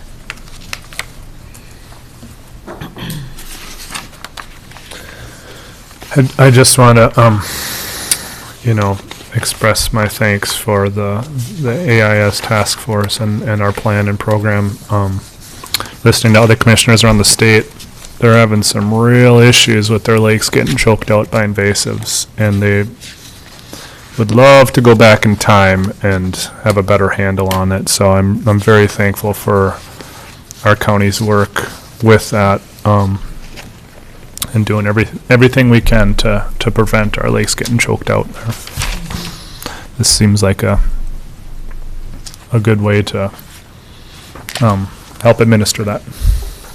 They're very vigilant. I visited with some of the folks, and when I travel, I do stop at other lake areas, and I see somebody sitting there, so I visit with them, and it's a struggle for a lot of the lake people. So we're very lucky. I'm on the AIS committee, and Amanda's done a great job, and we meet and we try to maneuver how many people we can have come here to help, at the lakes, and so it's a very important program. Commissioner Dukert? This process where we're at now has been an incredibly long discussion, and it was a bit of, because it's kind of confusing because Soil and Water is down the hall, but they are not a county department, they're their own department, and so there was the discussions with all parties in, including Amanda, and then the Soil and Water Board, I think, took a vote. I forget because it was so long ago, that they were willing to move forward if this board was willing to make the motion to ask them to move forward. So it's a whole process and steps between two different boards. So that's why there's been no decisions made yet, because now it's, if we ask them to take it on, then they'll have another discussion at their meeting, and it'll probably come back to us again. It's hard to say, but it's been a very long process to figure out what we do. And wasn't it under Soil and Water supervision originally when we first started it?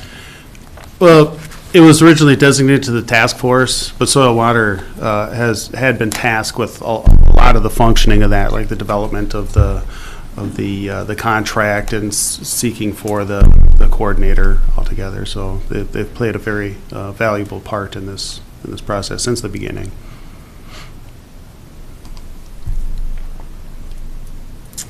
I'll make the motion. I'll second it.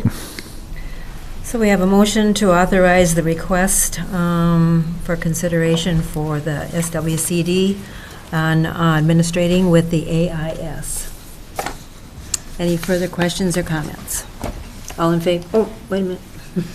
Ring a bell. Yeah, I think living up in northern Minnesota here, we take for granted how clean our water is and how clear it is. I recently bought a boat down in Sturgeon Bay, Wisconsin, a couple months ago, I guess. This boat was, I drove down and the boat was completely covered from the water line down with zebra mussels that were dried on there.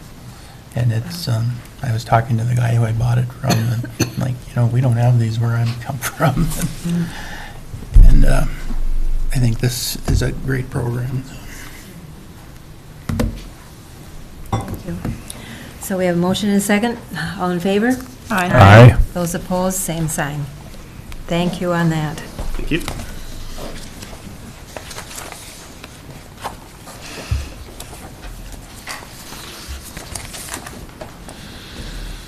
Good morning, Madam Chair, Commissioners. Morning, Bill.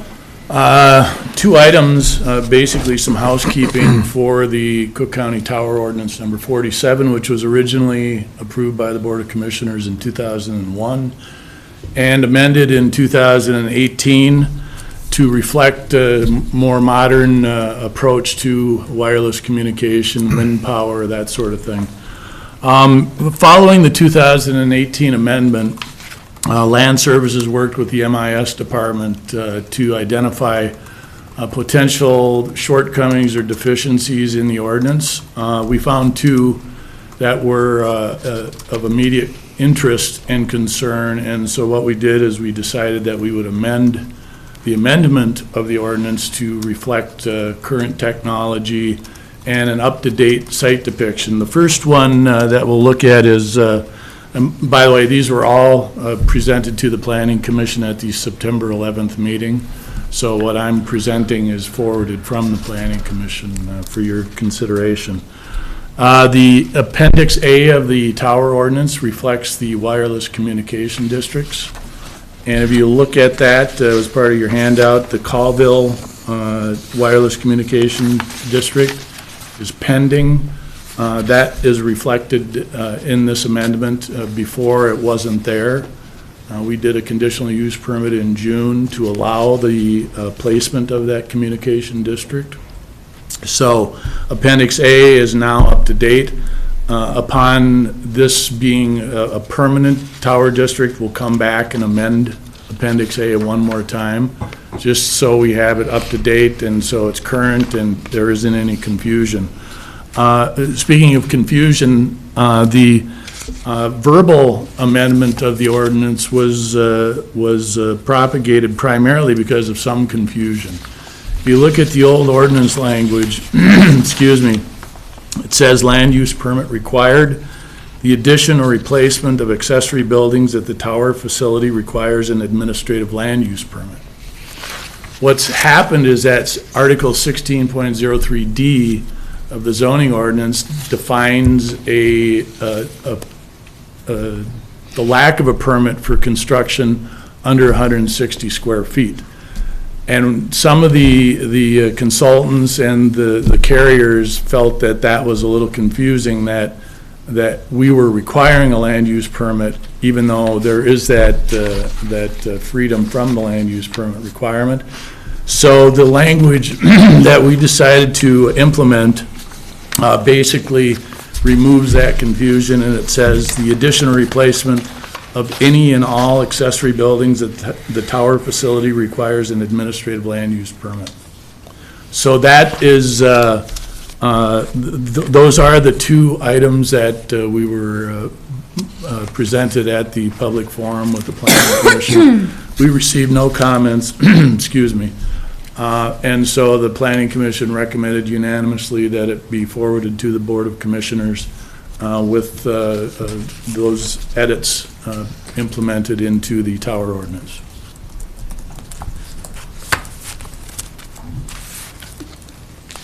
Okay. It's always good to be up to date. Questions, comments? I'll make a motion to amend the Tower Ordinance with the two requests. Support. Any other questions or comments? All in favor? Aye. Opposed, same sign. Thank you very much. Thank you, Bill. Break time. We take a 5-minute break. We will take a 5-minute break until 10 o'clock. Bonus. Yay.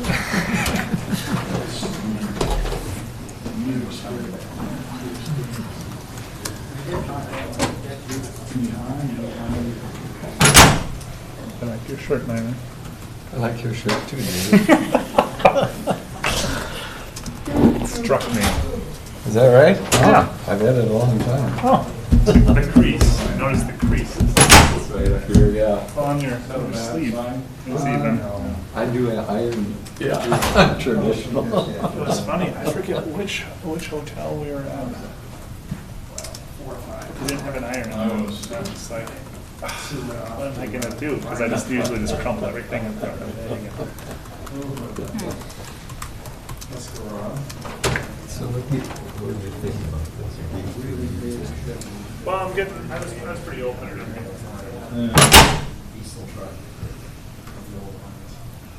Not even worth trading in. No. So they got 3 of them down on the lot there, and then, it seems like you have to go all the way to Waker Lake to find a Chevy truck, but Andy's been researching, and they got 3 of them there, all black, but they're all, slightly different. Choose the right one. The nice part about a black truck is it is easy to keep clean. Because after about the 3rd week, you no longer give a crap. You just- Everybody told me how my black truck was gonna be so hard to keep clean, and honestly, it was for the first week, but after you quit carrying it, you're done now.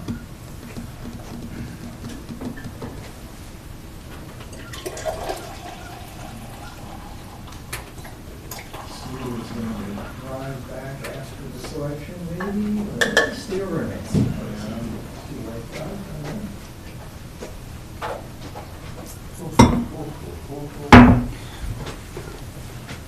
about 10 hours of driving is a lot. Driving this morning. And without that,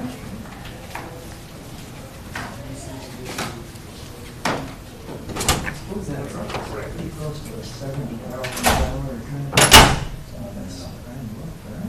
It's unreal. That yellow pickup I've got right now, that's the most money I've ever spent for a vehicle in my life, and I was 14. I bought it used, but I mean, I was priding myself in never spending more than 10 grand on a vehicle. You can't do that anymore. Price of new Chevy truck. Oh, they're easy 70 grand. Which really are. Yeah. General Motors GMC trucks have a sale right now until September 3rd. Yeah. They are expensive. You ain't gonna be doing that. You're too hard on equipment for that. Put too many miles on it.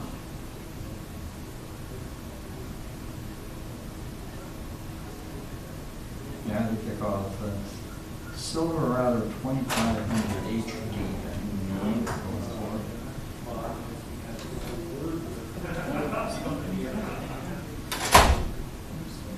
You run that up and down Pike Lake Road for a summer and see what you got left. Well, they do a lot of delivery of canoes and such on the various. Probably gonna go to the crew cab, 4-wheel drive crew cab.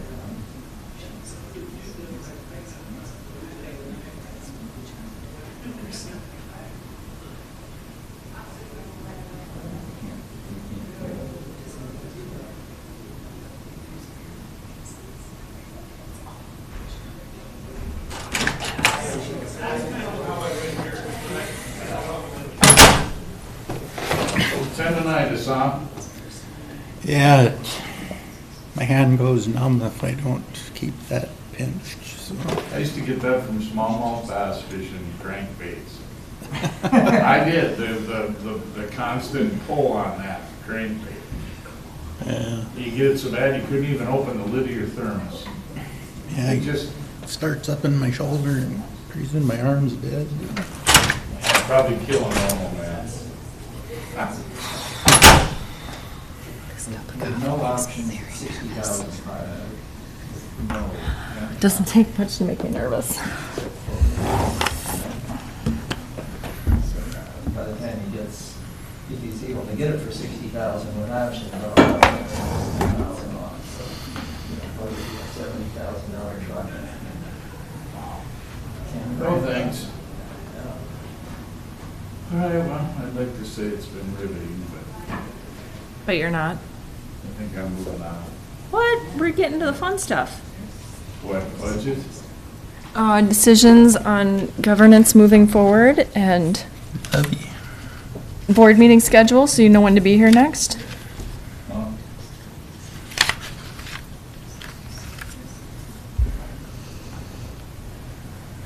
A lot of people show up on Saturday.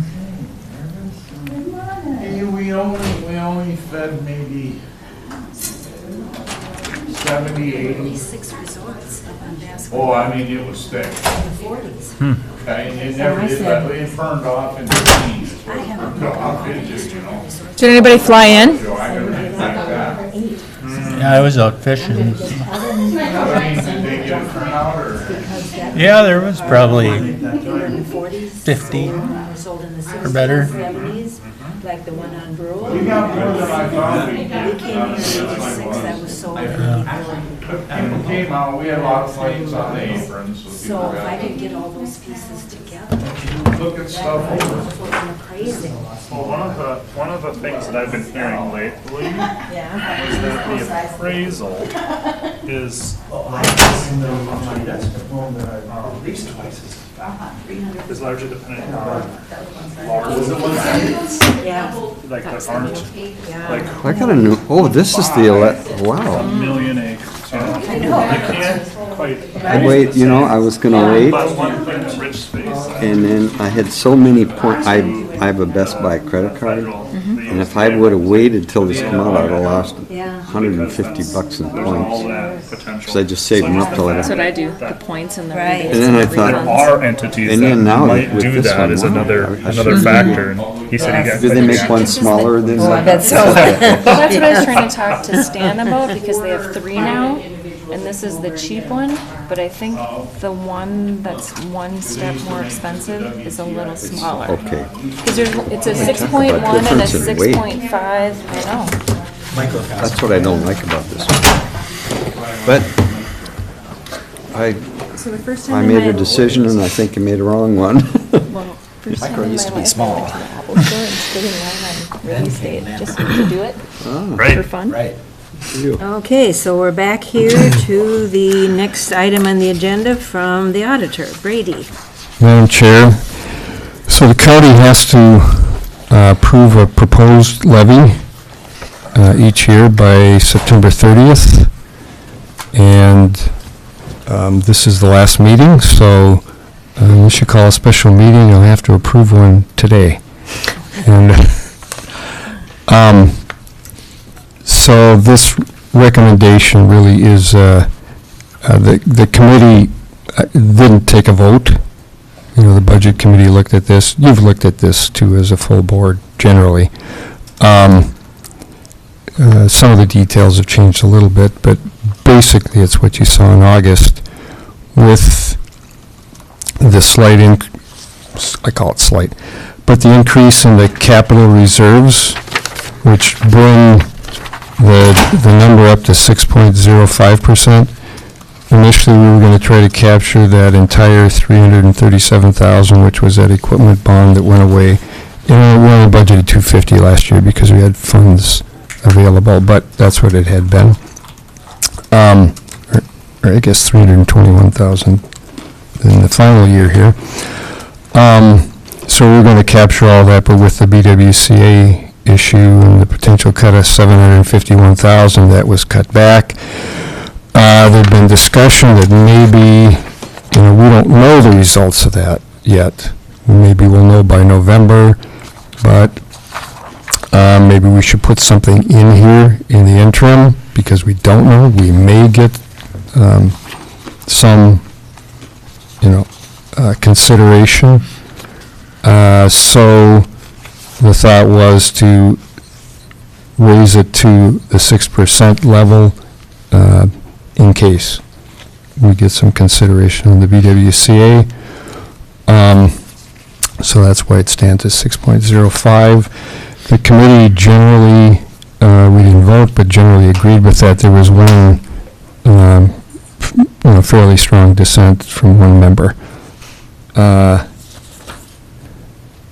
So one other consideration, which you see in the packet here, is the valuation. We knew we were going to have an increase in it because of the assessor's office had been changing those VRBOs and some rural vacant land related to subdivisions. They all went from a 1% class to 1.25%, plus construction, et cetera. So on this page with the orange line on it, you can see what came out of the system. They did their fall mini abstract. So this isn't final, but this is just the fall abstract.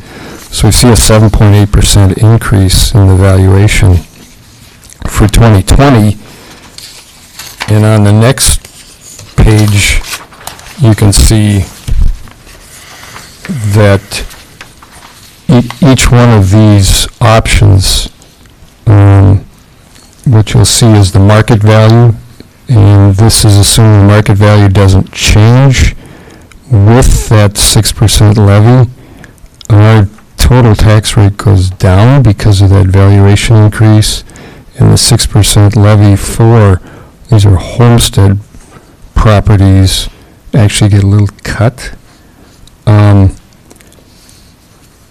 that's because someone else is paying the increase. Those with VRBOs, rural vacant, new construction of about 16 million, any other changes that the assessors may have made. So this is a big assumption that your valuation doesn't change. You might get a little negative. And people's valuations can change for a variety of reasons besides the VRBOs, et cetera. So some will go up, some will go down based on this. But that's just a consideration, because a big caveat with that is if the assessors, they're going to put out a questionnaire, and they have a memo from Department of Revenue on, what constitutes commercial property, and when they get that back and evaluate that, if they change to commercial, then some of this is going to fall back. We're going to lose some of that additional net tax capacity because of fiscal disparities. Because fiscal disparities takes 40% of the commercial net tax capacity, and it goes into the area-wide pool. So, in effect, we'll lose some for each one that goes against our levy for each one that turns commercial. So, it looks like really good news, but in the following year, it might not be as good. So I just take this as information rather than a directive, like, to do it. I think it's been a discussion with the Budget Committee that we try to cover what might be a failure with our levy rather than we were talking about 5.99, maybe we could do 4, but at a 6, if we have any areas that we're not sure about and one is PILT, hopefully we're covered with 6, but we really want to go down when we can. So that's the reasoning behind doing it at 6.05. Yeah, and just to reiterate, each year, the preliminary is the highest. You can set the levy, it can go down. In December, it cannot go up. Right. Thoughts, comments? Mr. Mills? Thank you, Madam Chair. Brady, so it looks to me like the biggest change from the last time and from the town halls, dollar-wise, would be in the building, in the building fund. Is that? am I reading? Yeah, it? that's the biggest- That's where this additional 1% Biggest, was set aside. biggest difference, there's a number Yeah. of things in there which obviously are, some are optional, some are going to happen, and you're going to have to do it Yeah. and spend it. I've got a list here somewhere, but one of them Generally, was that's, yeah. I mean, one of them, the big one, was the camera system here is failing. It has to be replaced in the courthouse Yeah. at some point. And it's an estimate, of course. There's things like the front steps, and I don't remember all the items offhand, but Yeah, well, I was just looking for the general number there, and that was my take on looking at these numbers, was that was the biggest change that I saw. And, yeah, you know, percentage-wise, right. Yeah, and yeah, thank you. And, you know, it does make me much more comfortable. I kind of expressed my discomfort at my town hall meeting because we don't know about the PILT situation, and we do know a fair amount about our building situation and the costs that are going to be coming down the road. And for 2020, having that additional payment and our equipment bond retiring enabled us to cover a large part of the PILT deficiency. We're not going to have those for 2021. And so I want to plan ahead and look at next year's budget and plan for 2021 in 2020 budget. And so this makes me much more comfortable with that, as well as this being the highest and we can lower it, as well as looking at the valuations and you know, the potential impact on taxpayers to actually go down dollar-wise. And like you said, that's not what's going to happen, because valuations can go up and down, but those three things make me much more comfortable with this number, setting us up to succeed versus rolling the dice and seeing what happens. So. And to a point this morning, comment was made about our buildings.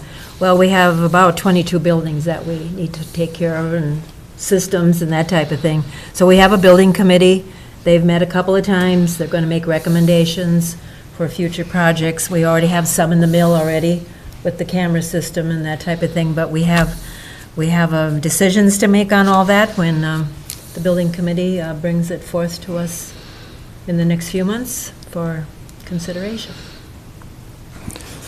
Yeah, so just to make that distinction, like Dave said, the line building, those are projects. Those are things we know either need to be done, or either now or soon.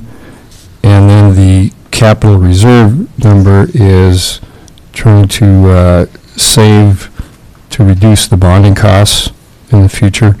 Or you could have something that's, let's say, in the middle range. You don't want to spend the money. It isn't big enough for the costs of bonding, so you'd have enough to pay for some things cash.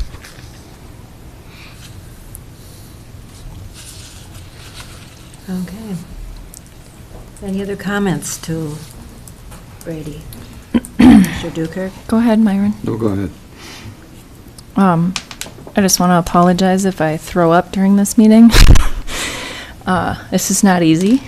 My accounting brain says this is the smart thing to do, which it's really hard to fight with the accounting brain because it's all about numbers and balances and reconciling.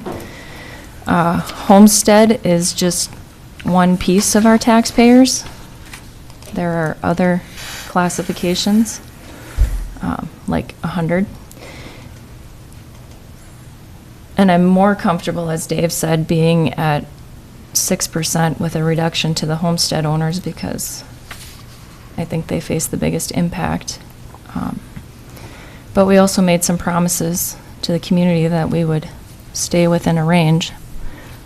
So, and I always say I make my decisions based on whether or not I can sleep at night, and I don't think that any decision I make, I'm gonna be able to sleep. But I know we can go down, and I know we'll work to go down if we can, if the Ty Blatnick comes in, if other things happen. I realize that. It's just not an easy decision today.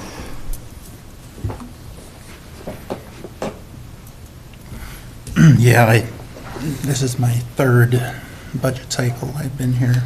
I was on the tail end of the first year I was on the board, and I voted no 2 times for the levy that was proposed.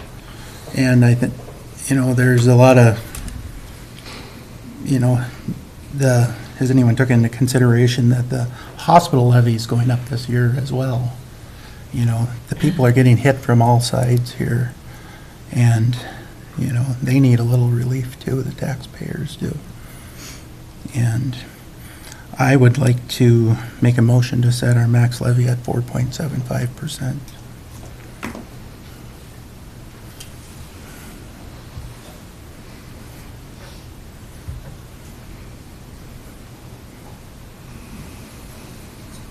I'll second it. Discussion? Where's the difference? Like what, which area, or how would that work? We'll just have to take some out of the building fund, and if so, we do have reserves that we can use. It's not the wisest thing to do, but the taxpayers do need a break. Do you think a break now might harm us in the future? It possibly could, but we do have money in the banks. Yeah, I respect your thinking on it, but I think right now, we still have that option for December.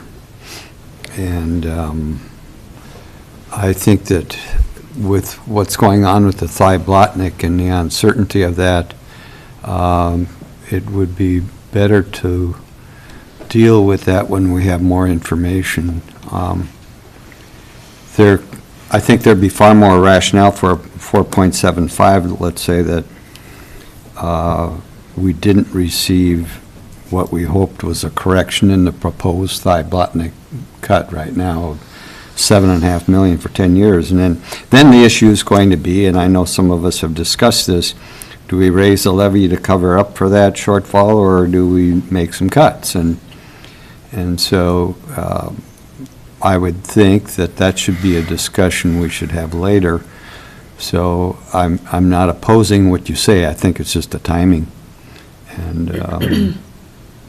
And I think we could have that discussion better in December. We may not know then anymore, but at least we got that option to say, well, now we know.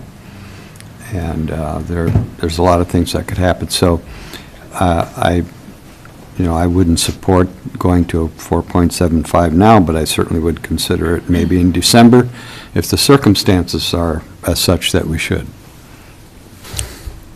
Mr. Mills? Commissioner Dukirk?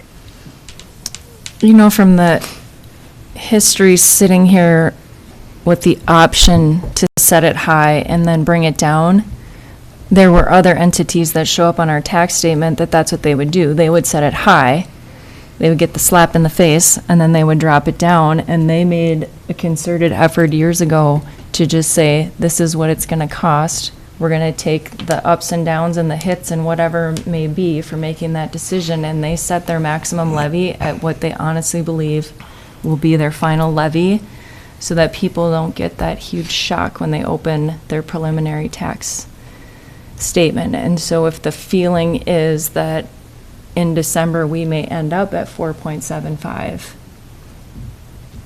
instead of sending the shock notice out first and seeing how people take it, just saying over the next year we're going to have to make some tough decisions. If we take the gamble and we set it at 4.75 today and we get one bad news after another, then that's when we make the adjustments. And I agree with Bobby. I mean, that's tough decisions that we're gonna have to make. I actually feel less sick right now. Can you help me understand the rationale or the suggestion of the dissenting vote on the budget committee? Or not vote, but voice? I guess I was there, and you could add. We had a discussion on September 16th, I believe, a week from last Monday. And we discussed some of the things that are going on now. We had 3 citizen representatives there, and there was a discussion and a presentation, which was very similar to this, with the impact that that would have on Homestead and so forth. One of our citizen reps wasn't there, but we sort of asked, where do you think we should go? And there was one dissent. That dissension, I respect. That person, who was a community district representative as a citizen, thought that the levy should be 0%, and for rationale that we should, give relief to taxpayers. That's basically it. Correct me if I'm wrong. And, I did make contact to one of the citizen reps that wasn't there, and that person indicated that this 6.05 would be the approach to go. And I think the rationale for those people that supported this, let's wait and see what happens. And we have more options, and if we make the decision then. So it just gives us a better, idea of what we're facing. And if the Thai-Botnick thing is not favorable, and we do have to make some significant cuts, then I think the discussion would be really relevant to, where we're going in the future. And that may be kicked down to the next levy issue if things don't get resolved by the end of November, which is when it's supposed to happen. And then there are options of going, a legal route, getting another appraisal. And I know that Brady and I have talked about that a little bit, and so there are a lot of other options that could go on throughout that next year, as well as legal options, but then those decisions would have to be made at that time as well. I don't know if that explains it. Anything else? Well,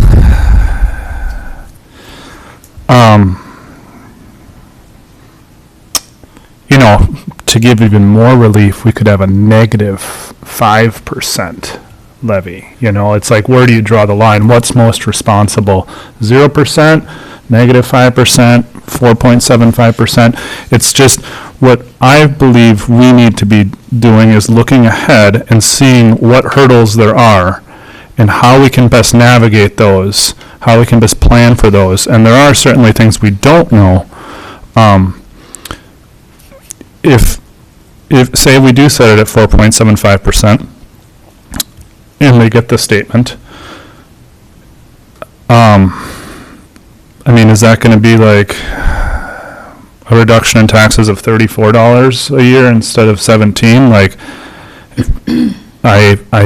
but that puts the county in more jeopardy down the road. I don't know that for an individual, Most likely there'll be no reduction in taxes. Well, that's what I always harp, but boy, it'd be great if I could be wrong there. We already know other entities are having to. Yeah, you're right. However,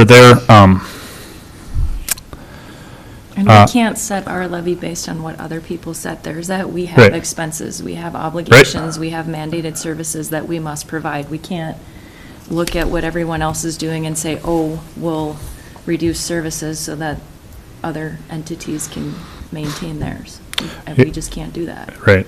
And those entities also, I believe, have an increase in their capacity, just like we do this year, and that's why we're able to have this wiggle room. I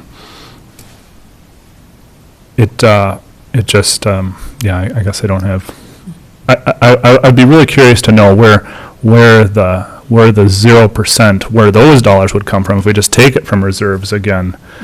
I mean, because that's how we had the 17% increase, is because we're taking out of the reserves, and I don't see that as a real forward-thinking, well-planned out way, so. And that's where I'm nervous about not setting 6, is that we then put ourselves in that up and down again, Right. and then in 10 years, we have a 20% levy. Right, and I would like it to be. Ty Blatnick is a 10-year evaluation. Right, and I would, absolutely, I would like it to be lower, but I just feel it's more responsible at this point, along the lines of what Myron is saying, is we're gonna know a lot more come November, the end of November, whenever the feds get back to us. I sure hope we know a lot more, and then we can make a better decision there, but we need to err on this side of safety, I would say, in the meantime. Yeah, I guess, this whole process, from my framework, needs to be based on assumptions. And so the more information we have on those assumptions, the better I think we can look at the future and plan. And I do understand that one of the assumptions is, no matter what, we should reduce the levy, because some taxpayers want that. But I think we elected officials also have to look at, how do we balance revenues with needs? And so that's an assumption that I go with. I'm always looking at, we got to consider that, but we also have to consider balancing, what our needs are and the services that we have. Because sometimes we found out in the past, if we don't do enough, we end up paying more later. And it's always more expensive later. I've just known that from my experience. But still, one of the assumptions is, we should do whatever we can to lower the levy, because it's some people think like that, and so I think it's worth discussing, and it's. The interesting thing with assumptions is you and I have the same assumptions, but we have a different outcome. Depends on how you do the math, yeah. But that's okay too, because that's just another area, yeah. Well, one other thing I'm not comfortable with is, and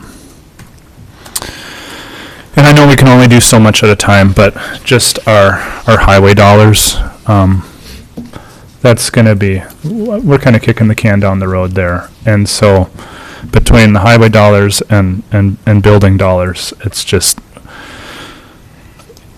I'm more comfortable kicking one of those cans down the road, but not both of them. And so I'm happy to see some money go towards the building fund. But in the future, that's another area where I think we're at risk, is we're gonna have to shell out for the highways and roads, and so that's another factor in the back of my mind, or front. I don't think it's been mentioned either that if the Ty Blatnick turns out very positive, which there are some odds that could, that will be held harmless, and that is always an option that's with the Ty Blatnick law, is that we be held harmless by the decision of the Secretary of Agriculture. And so if that goes through, we could actually have a reduction in the levy, because we would have about 7.5% that would be coming in, that we're, a little bit less than that with the provisions, but we would have money to invest in our roads and our buildings and not increase taxes at all. Well, in the levy taxes. In the 2020 though, we are dipping into the reserves, which I don't think is something we actually ideally want to do. But so if we did get that full Ty Blatnick, then we might not want to dip in the reserves and then give relief, or something. Yeah, and then some. Yeah. Which reserves are we digging into? Thought there was no 100,000 of reserves or something like that. No. We are setting aside $210,000 towards future capital needs. We're not proposing the use of fund balance is proposed 0 on this line. Thank you for the correction. Unless you're thinking of that, the PILT, the unknown PILT that it was in our fund balance for the last year, and now we've pulled it out and put it in the levy. That wasn't what I was thinking. I was thinking wrong, and thank you for the correction. Just important to note. Yep. I would suggest there's Commissioner Mills, your conversation about Highway Department capital and building capital are very relevant. For the last 3 years, we have cut the capital equipment replacement at the Highway Department, and rightly so. But that's not going to be, we're not going to be able to spend no money on capital equipment replacement at the Highway Department for a long time to come. And as Commissioner Storley mentioned a few moments ago, we have 20-some buildings that the county is responsible for with a valuation of over $30 million a year, and that comes with maintenance. And the building line showing $251,800 is current projects proposed. That's money we know we need to spend to fix the things next year. That's Brian's list. And it doesn't include everything that we're even aware of at this point in time. That's a moving number, and between that number and the 210 down in the capital reserve is money to be set aside, undesignated future capital needs. Whether that is something that comes up mid-year that we weren't anticipating, so we don't have to use fund balance, or whether that is something we're saving forward so that the next time we need to do a roof replacement or a window replacement, we don't have to bond for it. We can pay for money, pay for a $300,000 to $500,000 project out of. Your question is right on point. And this budget, the work over the last 4 years balances the operational budget. It does not fully plan for future capital needs. There's a lot of unknowns related to the Ty Blatnick payment.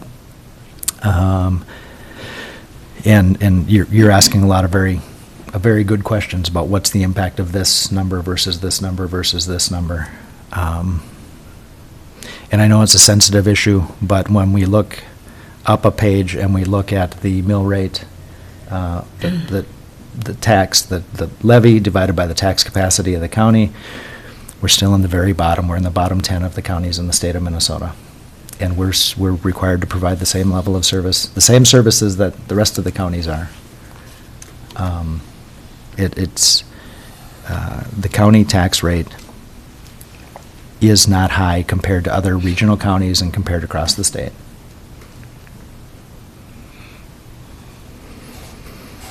I guess I like to look at a buffer zone, and the buffer zone that I'm looking at right now is 6.05, which means we really have a lot of work to do between now and December, but I think that's the cushion that I'm looking at right now, from my opinion. When I first came aboard, previous many years had used 0 levy, 2% levy, 3% levy, and then all of a sudden it hit back in 2015 and 16, that wasn't going to be acceptable. You can't keep using out of the general fund constantly, because that's, in case we have a recession, and we're hearing about that, we're overdue. Every 10 years, we're supposed to have a recession. If that happens, then that's where our bills are paid for, is out of our general fund. And if we start depleting that now, we're in bigger trouble. I believe in future planning. I believe in strategizing for 10, 20 years down the road, and I don't want to keep kicking the can down the road because we are in a good shape right now. So, any further discussion on this? I'll just say it one more time, even though you've all heard it about 500 times. We can also get rid of buildings. That's it. Any more discussion on the motion?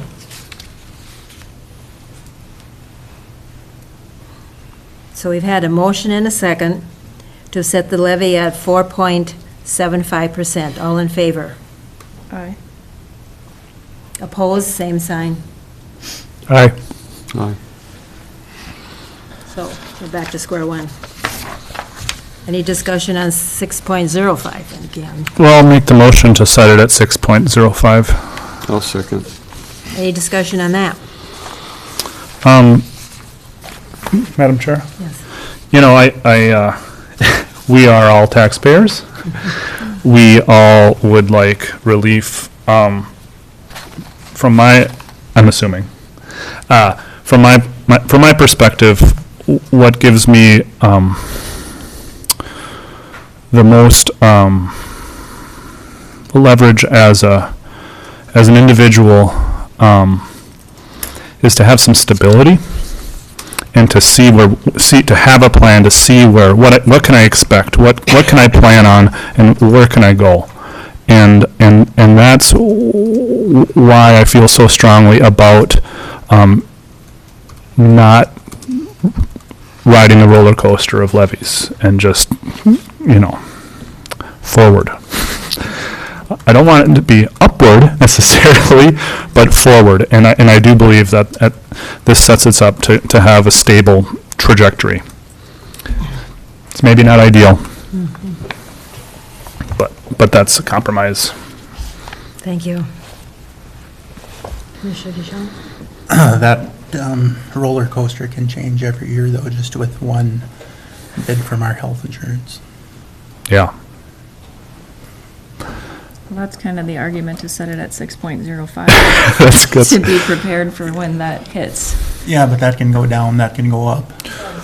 I haven't seen any insurance go down like in the for the next 10, 20 years, I think is the projection there. But I take your point. It can go down if we get yeah. There's a lot of variables there, and yeah. We can only do so much there. Okay, so we have public hearing on the fee schedule. You have to take a vote. Oh, You didn't take a vote. You have a motion and a second. No, we took a vote. we took a vote. Not on the 6.05. This is Sorry. the Okay. details. All right, so we have a motion and a second on the 6.05 levy. All in favor? Aye. Opposed, same sign. Okay, there we are. Now, public hearing, Brady? Yeah, at this same meeting, we have to set a public hearing for the Truth and Taxation meeting where the public is allowed to speak. And at the committee, we discussed the period of time for this is November 24th through December 30th. We discussed the timing of the holidays in the AMC conference, and the recommendation of the committee was December 5th, a Thursday at 6 p.m. Mr. Mills? So it's going to be the fee schedule as well as This is just for the Truth and Taxation, sorry. Thank you. Yeah, because I switched it, sorry, because this is. I'm following now. Mark's Okay. stressed out, man. Yeah, I'm following. Second page. this goes with the budget, sorry. Yeah. Yeah. I'll make a motion to set the Truth and Taxation meeting Thursday, December 5th at 6 p.m. Second. Any discussion on that? We don't have much options. No matter what we set, someone's not going to be available and they'll be mad. I know. You hear all these dates, could be this, could be that. This is our compromise because of going to AMC. Motion and a second to, Yeah, and the other feedback that I've heard loud and clear was just not around Thanksgiving, and so this this sets it apart a little ways, and that, right. It also means we shouldn't set the maximum, we shouldn't set the levy at the December 3rd meeting. People don't like when we do that either. right, and we can't if We we. can. No? No, this has to happen Do it first. after Truth and Taxation, Yeah. so that takes it out. Oh, good, awesome, I love rules. okay, any other discussion? Motion and a second to set our date for Truth and Taxation on Thursday, December 5th at 6 p.m. in our room. All in favor? Aye. Aye. Opposed, same sign. Okay. Okay. Back to the correct order. Okay. We have a request from the Recorder's Office to consider a fee change, and now I have another one. So we do have to set a public hearing for that. If we could set that today, I think it'd be good to go out at least a month to give other departments that are thinking about it to figure out what they might want to change, if they need to. Most of them wait for when we have a public hearing, so there are probably a few others out there just thinking about it. So I would ask not any sooner than the last meeting in October. And that would be when? The 22nd? Yeah, so either the 22nd of October or else the first meeting in November, I think would give people enough time. What would give them the most time then? Probably November, but would they be ready? Would they be ready? Yeah, I haven't polled everybody, but Okay. it's just people who are mowing it. Okay. So say we set the public hearing, and then it's just up to each department to come forward and say, Yeah, typically they'll just send us their requested changes, and if there's nothing too significant about it, we just put that into the packet, and then just hold a public meeting and listen to any comments, if there are any from the public, and then approve or disapprove. Is this something that's done annually or just as needed? No, it's as needed. Okay. So, what do you recommend, I guess, as far as time needed? Yeah, the one that was requested, and I think a second one that came up, they just need it before the end of the year, so I would say November. November 12th. Okay. We I usually do make- it during the board meeting. I make a motion that we set that fee schedule meeting for November 12th. And what would the time be during our meeting? 10 Yeah. o'clock? Okay. 10 o'clock? In case it's a short meeting, you might want to go earlier. It's usually... Second. Okay. Any other comments or questions? It'd be really beneficial for me just to have a list of all of the county fees. Sure. Gives me some perspective. Is that something I can just look up myself on? It just like, there they are? You could on the website. Yeah. You could find it on the website. Yeah. Okay, so we have a motion and a second to approve the public hearing in regards to the fee schedule changes, November 12th at 9:30 a.m. in the Commissioner Room. All in favor? Aye. Aye. Opposed, same sign. Have that set. Okay, so now we'll move on to the Attorney Molly has some information for us that we were given earlier. I'm giving you, I'm handing out a memo right now, which I typed up this morning. Just kind of outlining. And I'm sorry, when we set the agenda this morning, okay, this is a little crossover. Wasn't it in the auditor? Okay. No, we said it in the attorney. Oh, I'm sorry. Okay. Attorney, yeah. So I'm not sure where commissioners wish to start, Madam Chair. Do you wish to start with Jeff's item or my item? Either way, whoever's ready. I would start with that, because the information I have falls after Yeah. consideration of that, of this Okay. memo.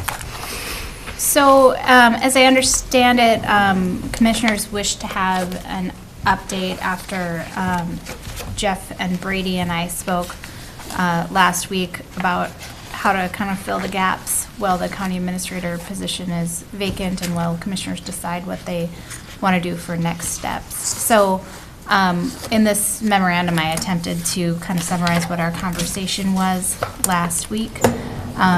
Just starting off by noting that the commissioners do have authority under the county administrator statute section to designate a properly qualified person to perform the duties of the administrator during absence or a disability. So commissioners do have the option to appoint an interim county administrator.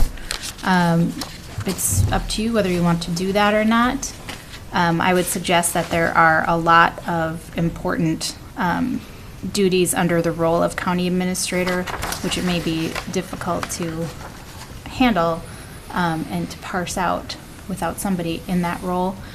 You also come upon the issue of authority to sign contracts and take actions and make decisions that the county administrator normally would take. All of those would need to go in front of the county board and wait for regular meetings of the county board unless you designate those authorities. So examples of some big items that are currently ongoing and need a unified voice from county leadership, in my opinion, are short-term rental classification, airport funding and project issues, Ty Blatnick appraisal and funding issue, and coordination of the negotiations for city-county contract relationships. Those are just a few of the big ones, I think, on the list. What we talked about is, while commissioners decide what their next step is, the county department heads deserve some kind of direction, some kind of place to go with their concerns and to structure for that. So in the absence of having somebody in the county administrator role, it may be a temporary solution to have department heads assigned to one of the standing committees. So standing committees include public safety and transportation, personnel, facilities or buildings committee, and general government and budget. Each one of those committees could have department heads assigned to them, or departments. For example, the sheriff and highway would naturally fall under the public safety and transportation committee. And then the commissioners serving on those committees could be the liaisons to the board for those department heads. So that is one suggestion as to how to fill the gap. I am not suggesting that that's a long-term solution. One of the important roles that the county administrator has played is to supervise county highway staff, given that our highway engineer is a contract engineer and can't supervise the union members of the highway department. That's been the county administrator's role. That's certainly an urgent need that the commissioners should designate to somebody else. And it's my suggestion that Pamela Dixon, our human resource specialist, has the expertise and experience and knowledge to fill that role, at least temporarily. So it's my suggestion that the commissioners assign her a temporary change in class to take care of that, and may want to consider in the long term taking that piece out of the county administrator responsibilities and putting it in into an HR director role that is separate. So, did I miss anything or mischaracterize anything, Brady or Jeff?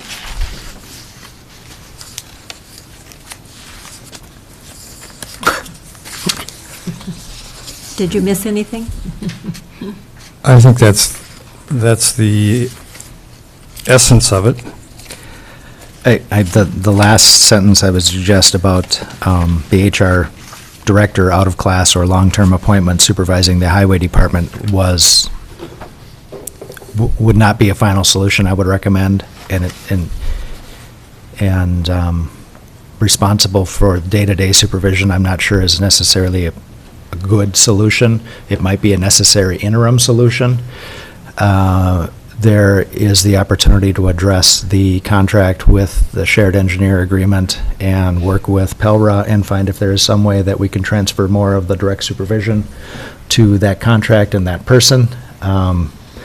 Kristen Foster is willing to do that and wants to do that, and I think it would be more efficient for us to do that. I think the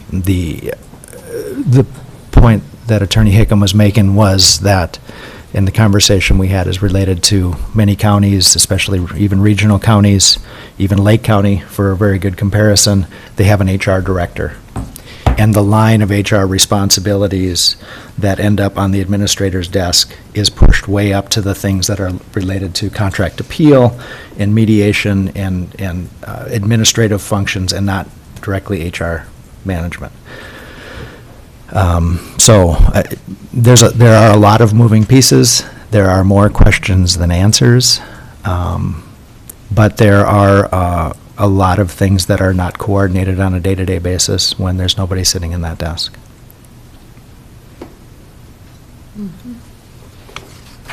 Okay, Commissioner Dukert? It's been a while since we've had a out-of-class appointment, whatever we call it. Do we have a cap on that? Like, is it 6 months, or can we? The last out-of-class appointment we had was Lisa Sorley and Charlie Sawyer, and they were both 6 months at a time. It's for up to 6 months by the policy, and it's renewable. Renewable. So. Okay. And I would like to, just my feeling on this before deciding on an interim county administrator or some of the other stuff. We can appoint people on the different committees and make the decision about Pam today. I'm comfortable with that. But I would like to meet with the MAT team, do a work session. If we could do it before our next board meeting, when we will again have to make decisions. I'd like to do that. Commissioner Dukert, if I might suggest, there's no reason to take any action on anything today. Right. The next meeting is October 8th. We can formulate a plan. You can have additional meetings. You could appoint a subcommittee or send this to one of the existing committees for further discussion. Brady and Molly and I can continue to flesh this out and provide a workflow that helps to address these things. I think it'd be better to have a conversation and ask questions than it would be to start making motions and filling in portions of the line instead of addressing the entire web. Okay, that feels better. It just, we've got a week and a half to make those recommendations, to get them to you so you can think about them before October 8th, and then you can ask questions or approve it as whole or approve it as changes, but there's no reason to change anything yet. Commissioner Mills? Can you help me understand what a properly qualified person is as far as the duties of the administrator? Or should we go over that at October 8th? Who has the skills and expertise to do the job, and I'd point you probably to the job description, which includes the core competencies and that kind of thing, education and experience. Thank you. Yep. Commissioner Bergeron? I believe that the MAT team meets the first Monday of the month. And so my question, I think in follow-up to what Jeff stated, could we have a work session as the board with that team? And does it fit timelines? Does it fit statute as far as having some kind of meeting, whether it be open or closed? I would assume it'd be best to be closed. I think it We has to be can't- open. Okay, so it has to be open. So it can't be a closed work session? No. Okay, thank you. I So. should say, I don't know of any Okay. exception that would apply. So the only way to work around legally, it would be a delegation to meet with that team, and then it could be where there wasn't a quorum of commissioners? I'm not comfortable with that. No, I'm sorry, I'm asking a question. I'm not Yeah. Open meeting speaking law for it or not. requires Just that any meeting, including a quorum of commissioners Yeah, okay. involving county business, be open. Well, I would suggest for discussion that we as commissioners meet with the MAT team on that Monday and have it an open meeting and talk, I guess, and use that input to provide us some more information that we need to make our decisions. But I would like to ask the people that met and are making this proposal, is that going to complicate things a little bit? Are you looking for direction right away? I know that Jeff had mentioned, well, I think we could delay this. Commissioner, I mentioned delaying a decision or a vote. I did Okay. not mention delaying starting the process. Okay, all If right. you're recommending that the board would call a special meeting concurrent with the scheduled MAT meeting on the first Monday of October, Mhm. that would be a reasonable step. It can be accommodated. A special meeting requires 3 days' notice, posted Okay, notice. all right. Well, I'd like to throw that out for discussion and not specifically a motion right away, because I think we need to talk about things sometimes before we make motions. Yes, Commissioner Dukirk? I'm not comfortable with the 7th, just because some of us work. I would suggest the 1st, and maybe we do it at 5 o'clock instead of during the day, depending on your schedule. I know you have a hard time. I know Tuesdays are a little more flexible, but not the first Tuesday, because we don't normally meet on the first Tuesday. But I'd like Bobby's input, because I know it's important for him to be there, and he's got a full-time job. Madam Chair and Commissioner Dukirk, I wouldn't be available at 5 o'clock on Tuesday, the 8th. I don't necessarily need to be there. Not the 8th, the either. 1st. Oh, the 1st, yep. Any Tuesday Okay. at 5 o'clock. Are you booked on all Tuesdays? That's a court day.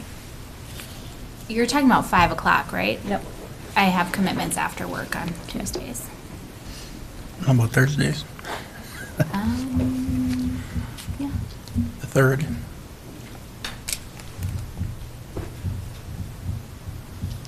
I'm not available. I could change things, but I'm scheduled to be in Grand Rapids, and I don't think I'll get back.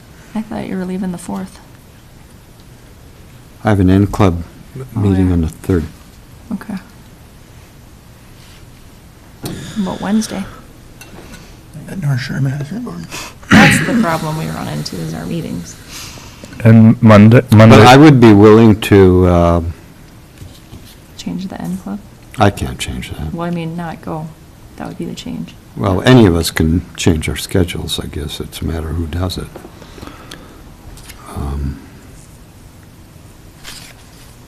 Well, I don't have any meetings scheduled at 5 on the 1st, 2nd, 3rd, or 4th. So your schedule, Molly? 4th, I need to be, Commissioners, I would just suggest that if you schedule a meeting, if the intent of the meeting is to have a conversation with the department heads, and then you schedule it after work hours, whether it's Attorney Hicken or any one of the other directors, you're creating scheduling problems. And I just throw that out there. Well, that's what I was going to ask Bobby, if there's a day that would work in the day. Fridays. For you, Fridays. And I just thought they had things to do during the day, so I didn't want to interrupt their day work. It Hmm. wasn't. I know Well, they it'll don't be, have a longer we'll day. be interrupting there. We'll be interrupting no matter what. There'll be we some do. interruptions. How about the 4th then? I can't do it on the Oh, I'm 4th. sorry, Myron. And the 27th is not legally possible, is that right? You could call a meeting on the 27th if you called it today. How about that? What day is that? That's this coming Friday. Yep, if we do it earlier in the day, like 10 a.m. I am in the Twin Cities. It was worth a try. But if that works for all of us to be there. I would ask one more question. Consider, is it more important for all of you to be there or for all of the MAT team to be represented? I think it's important for everybody to be there, but I don't think that's going to be possible. February might work. People's schedules are very busy I 2 know. weeks out. Everybody's schedule in county business is very full for 2 weeks. And if you want to schedule something that you're going to ask people to prioritize around, it needs to be further than 2 weeks out. What's 2 weeks out? 2 weeks. October or something. Yeah, 2 weeks would be after the 8th, and I think it would be. Which would be Minnesota County's conference. That's the week after. I'm sorry? Anybody open on the 10th? I am. What day is that? That's a Thursday. Thursday, the second Thursday in October. If you can make that available, I can. I can do it on the 10th. Yep. Then for the 8th, we'll just delay this then. Yep. How does that? I can do it the 10th. Thursday, 10th. How does that look? That looks good for, Out of town Wednesday, but I can be back for the 10th. Yeah, let's see. how does that work timing-wise from your perspective there on, about the 8th meeting? Well, there are things that you will want to, if you call a special meeting, Yep. you can take action as well. Mhm. Well, that's exciting. So how does it look for everybody? What 10 time? a.m. Thursday, the 10th of October. at 10 a.m. Is that what, I thought we, Good. Excuse me? After lunch? 1 Yeah, p.m.? I'm open all day. 1 p.m. on the 1 10th? PM, I mean, I can be back by 1:15. 1:15? That's close. We'll try not to do anything epic in the first 15 minutes. we'll break the It's ice. also my birthday, so. Oh, would you like us to order a cake? And it will be here? Or do you want to do it at the community center? Why? I think we should do it here. Bigger area? We can do it here. At our If room. it's a meeting, I think we should do it here. Okay. It's a work session. We often do work sessions at the community center. If you're calling if you're a considering special meeting, do calling it a here. special meeting, it's not a work session, because you may, in fact, take action. Okay. Okay. Okay. 1:15? 1 o'clock, but Molly will gets head late. make it by 1:15 What? because it's her birthday. Let's just do 1:15. I'm We could do sorry. 1:15. Sure. Would you like me to send a meeting invite to all the department heads? Mm-hmm. Be great. It'll be called as a special meeting. Everybody will get notice, that should get notice. That's the workflow in the iCompass system. Okay. We're all on board, right? Yep. Thursday, October 10th at 1:15. So the other thing that I would like to discuss with you is, because this is definitely a new way of handling our situation with looking at our administrative county and getting opinions from everyone, especially for the newer commissioners. I would like to run by an idea that perhaps I could work with Pam in coming up with some questions. Some guiding questions is what we're going to ask of the MAT team and employees in general. So, because I can't think of anything off the top of my head right now, but we need to have, a good in-depth discussion with everybody. So, what do you think of that idea? I don't have We a just problem have with you some talking guidelines. to Pam, but I We mean, just- we'll all have our own questions. We will, too. So I'll just go ahead and have some guiding questions, and then you can add your own questions, because it will grow as we have the conversation. So I will work on that, and Pam will forward that to everyone, just for a starting point. You all can have your own questions, yes. Thank you. And then, in regards to the process here, we're not rushing things, but we do need to have a steady pace as to how we analyze and work with the idea of in the future, probably by mid-October, we need to then discuss some consultants, some ideas there. We know we already had one that we had experience with in the past. Maybe we want to consider that, or we'll just take the I think they're suggestions that we I have. think they're out of business. Are they? Oh, I don't know, it's listed here. Or maybe they changed their names. They might have changed their name. Okay. Yeah. All right, so everybody in favor, not in favor, but everybody agree that we move forward with the interviews and we talk with with staff too, informal talks, no big thing, but we have an overall view of everyone who works for the county. We may not get to everybody, but they know they can get to us too with their opinions about where we're going. What do we look at? Okay. Anything else? Well, otherwise, we'll move on to the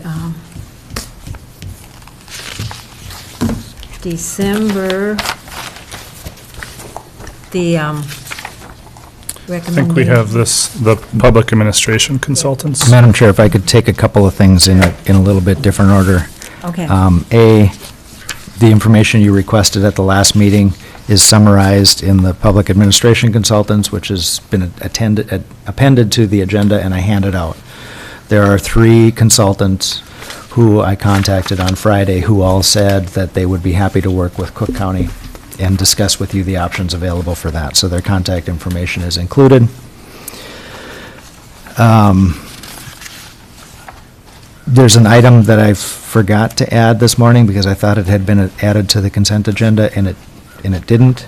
And I would ask, we received a resignation notice from Tyler Maruska in his current position, and I would ask if the board would be willing to consider taking action of accepting that position and approving the posting for a replacement for that position.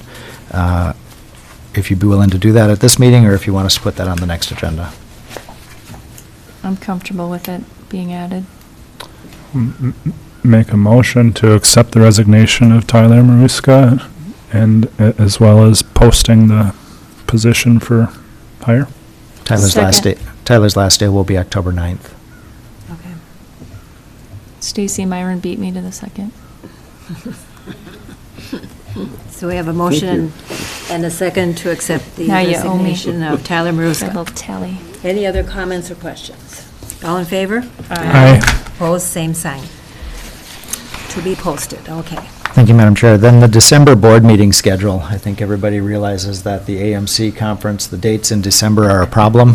The second Tuesday this year falls during the AMC annual conference, and the fourth Tuesday, our regular meeting is December 24th, and I'm not sure everybody's excited about having a meeting then.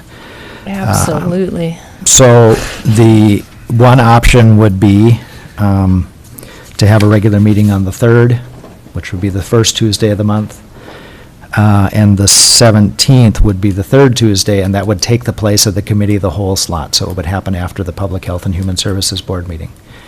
Then, of course, those are just recommendations. The board can choose to do with it as they will. I think that would be the least disruptive in December. Well, I'll miss a different meeting on the 3rd, but I'll get over it. And you don't need to make a decision on that today either, but we do need to make the changes and post them since they are regularly scheduled meetings.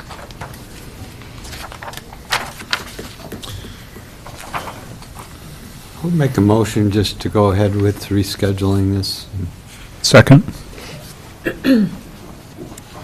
Any concerns? We're kind of stuck That's- between AMC and Christmas Eve. For the 3rd and the 17th then? Yeah. Okay. We have a motion to move our meetings in December to the 3rd and the 17th. All in favor? Aye. Opposed, same sign. There we are. Already moving ahead. And Madam Chair, one more item, and it is related to the health insurance plan renewal. We do need to make a determination on this before October 1st, so that we can have an open enrollment period, November 1st through the end of November. So in order to stay on track, that's our time frame. The recent changes in the management of and the pooling of health insurance at Northeast Service Cooperative and the service cooperatives throughout the state have bought down our risk insurance for our significant losses to $200,000. Previously, we had reinsurance at $500,000, and now we have reinsurance at $200,000. So while there's a lot of uncertainty in healthcare, the pooling of the 7 cooperatives together has given us the ability to buy those down and have a lot more stability than we would otherwise have in this market. So with the new employment contracts came the development of an employee benefits committee, and the benefits committee reviewed the renewal information provided by Northeast Service Cooperative and Blue Cross Blue Shield, and the plan that we currently have is the 831 health insurance plan. And then the recommendation is to renew that plan with a 2.4% increase in 2020. We did actually get a 0.9 of a point reduction in 2019. So in as much as I don't see health insurance going down, our group has received favorable increases 3 of the last 4 years. And then they voted to recommend to offer an additional HSA compliant 971 plan. This is a higher deductible plan, but it allows some of our employees to also participate in healthcare savings plans in a way that our current plan doesn't, because it's not compliant. This is not an additional benefit. The employee would choose one or the other. The monthly cost for the 971 plan is just a little bit less than the 831 plan, so people choosing that plan would actually reduce the cost to the county. In prior years, Blue Cross and Northeast Service Cooperative have not recommended having multiple plans. But this year, with our usage, with the fact that we're at about 100 contracts, they suggest that it would not hurt our group to offer 2 plans, especially these 2, which is more of a comprehensive plan, and then there's more of a high-risk, high-deductible plan. The only caveat is that at least 10 people have to elect each of the 2 options that are provided. So this was thought through and reviewed, and this is the recommendation by the Benefits Committee. Pam, was there anything I didn't represent in that conversation? Okay. Commissioner Mills? I thought there was an HSA with the current plan. Is it FSA? It's an or- FSA. Okay. And then my understanding, and sorry if we're getting into too many of the details here, is that based on the deductible, the current plan's deductible, that qualifies, I believe federally, for an individual to create their own HSA. Is that not? I believe it's considered a high deductible plan based on the federal, or else I did my taxes wrong. I was not given that advice. So I don't know, it's not qualified.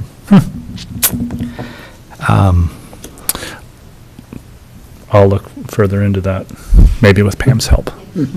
Thank you. I will learn with you. So, okay. So what we're asking for is a recommendation to accept the Benefits Committee's, is a motion to accept the Benefits Committee's recommendation and authorizing me to sign that health insurance renewal and send that in to Northeast Service Cooperative. So moved. Second. Any further questions or comments? All in favor? Aye. Opposed, same sign. Thank you. All right. So, Commissioner Mills? Well, I was wondering if we wanted to, has everyone had a chance to look at the Consultants? consultants? And it sounds like in the past, Springstead was used, is that right? And now they've consolidated with Baker Tilly. On first flush, DDA looked really nice. Yeah. But I don't know what kind of cost Springstead had. It was higher. Oh, really? Uh-huh. Yeah, DDA looks really, I mean, just The the, detail and what they offer. So we'll all look this over. There's a lot to Yeah. absorb. Commissioner Mills and Commissioners, I would suggest that everybody will provide the same amount of information that DDA did. They have the same level of information.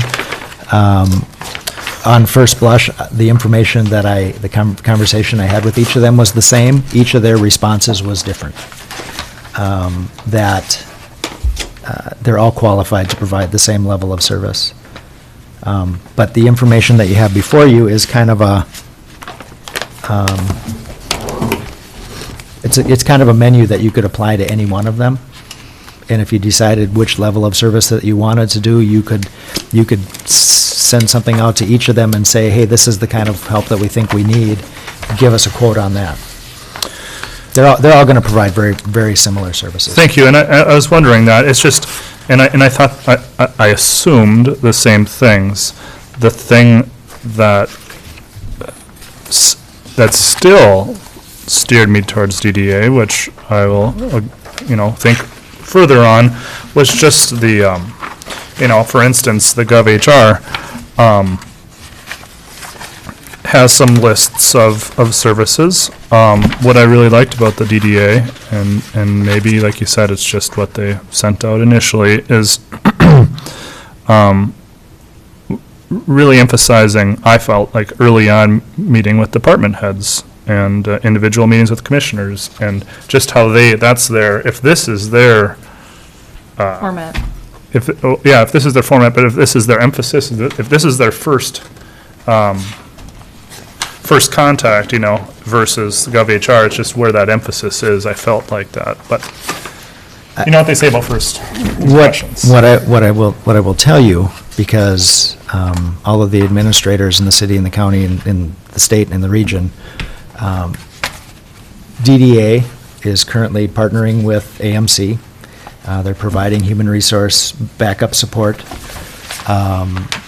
Gary Wires is working with the Pathways program, which is providing leadership and direction and coordination of the newly elected or newly appointed county administrators.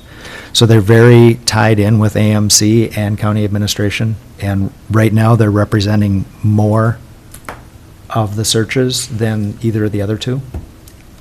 But any of them are qualified to do this. Okay. Good stuff.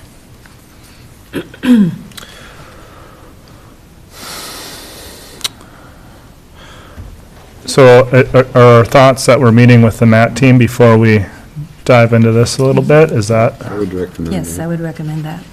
Okay. Too much information right now on that for us to make any decisions, but it's good Doesn't seem like information. too much information, only one gave us. Well, to compare, need a comparison. Could I ask a question in that regard? Jeff, from your experience, and I've worked in education on these things, but is it sort of you buy their package, or can you negotiate? It's intended to be an à la carte menu. Okay. And they'll certainly tailor a search for you. Okay, and so we could request, or at least get feedback from them, whether they could provide some expertise in something that's not listed on à la carte. Yeah. Okay. So at some point in time, I think we... All three of the contacts have worked as administrators either in city or county, and all have worked in Minnesota and potentially other places as well. So they all know the parameters. Was there something you had in mind? Well, not right now. I think it's good that we just talk to the MAT team and then revisit this before we go down that road. And I think I sort of made my case at the last meeting that, I'm not against this process at all, and it's very worthwhile. But timing is important, and having some honest, sincere feedback from our staff and as well as the public is worthwhile, so we don't get into a program without, I think, properly vetting where we really want to go and what we're hearing. Yeah. And so the other option is sometimes maybe a group or all of us could sit down and talk to these representatives, or I think that would be a good process. So rather than just say we're going to go with you or not, have more dialogue. And whether that's as the whole board or as representatives of the board, or as well as MAT team. So but I think we're moving good direction with just waiting without going this direction right now until we hear from people. That's my thoughts. Okay. Commissioner Dukert? When you said, can we select an à la carte, you scared the crap out of me, because we tried that once. So my only recommendation is to not do less than this list here. If you want to do more, I'm okay with that. I'm okay with listening to those suggestions. I'm not saying that either. I know or. you're not. I'm just saying from experience, this list here, at a minimum, is a good start. Okay. Yes? Yeah, I'm not I'm excited for Pam to be involved with the process, and because otherwise, I think I would really value a consultant's, and maybe, and I still will value a consultant's facilitation with what questions to ask, and you know, to learn from the department heads versus us just doing that, you know, so. But I don't want to put too much of a burden on Pam either, so I think it's going to be important to see, or to navigate that. I think Pam will help us Yeah. navigate. Right, but it was just one thing that encouraged me on DDA's Sure. list of services, was that very thing, so. Not that we're going with them necessarily. Ready to move on? To Commissioner reports. Anything you'd like to report from meetings you've been to? Commissioner Dukert. Yeah, at the Futures Task Force last week with the Association of Minnesota Counties, we learned about the Minnesota Compass.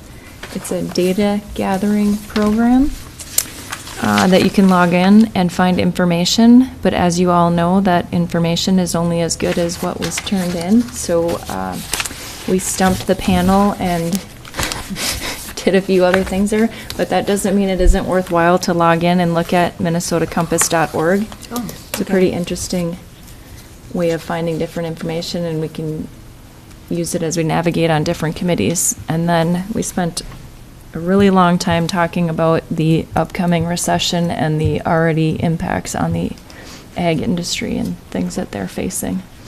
Yeah. So. Okay. I was at Arrowhead Regional Corrections Friday, where Karola announced her retirement. She'll work for 4 months in the interim until they get a new person to fill her spots. Okay. Along the lines of a resignation and 4 months' notice, there were comments this morning about how we accept employees' resignation, and when Janet Simonon was here and performed the duties of administration, but we weren't administration government, I think, Brady, she gave us 6 months' notice. At least. At least, and you know, we have had some situations where employees, when we accepted their resignation, it was effective immediately or short term, but we have in the past accepted resignations and then hired them back as consultants. I know that you utilized Amy's expertise over and over again, and so we in the past have had many forms of how we have accepted resignations and how we've moved forward and how we've worked through the ups and downs of different things. And, you know, the other thing in talking about Janet is that for over 30 years, the county board has not been the administrative body. It hasn't performed the duties of that office. And so when we talk to the staff and sit down with them, that's a lot of stuff that we're going to have to all work together on. And those are some of the questions, Ginny, that I think you're trying to figure out, because you don't know what you don't know, and you weren't here when we didn't have it. And so there's a lot of things that happen that we don't have the skill set, the education, or the training to do. So we're going to rely heavily on our department heads and our staff and the huge amount of past history of how things had operated around here. And so some tough decisions coming up. And if you have questions because of your background and working with, from Janet to an administrative, you can pass that on to Pam and she can coordinate all that with what we have. Great. Any other meetings to note? So we do have City Council Joint Board meeting coming up. Jeff, was there a decision? You asked us what we thought would be important to discuss. Did something rise to the top with that? Madam Chair, this is an opportunity for you to talk with the city council about what it is you want to accomplish with the city county, with the contract negotiation. Right. I just thought maybe because, you know, there's a list of a few things, I thought maybe something rose to the top, because we're meeting at 5 and then the joint board meeting. So, The joint board meeting, the agenda for that will be set by the city Right. And the Okay. contracts are the agenda for the 5 o'clock meeting. Contracts? Okay. Okay. And anything else on that? Otherwise, we have other dates out there until November and December. And we have our district meeting, which is October Is it 17th? 17th, yeah. I'm not sure, though. Yeah, on a Thursday. yeah. Yep. Yeah. Madam Chair, under correspondence and memos, it says discuss and name representative for the Arrowhead Library Board. Do we have to do that today? I don't think we have to do that today, but it's good to get out there and discuss. At last night's library board meeting, this was brought up, and you can just see from the report there that it ends on the 31st, so, and that we have to do it by November 15th. 31st of December, did I say that? Okay.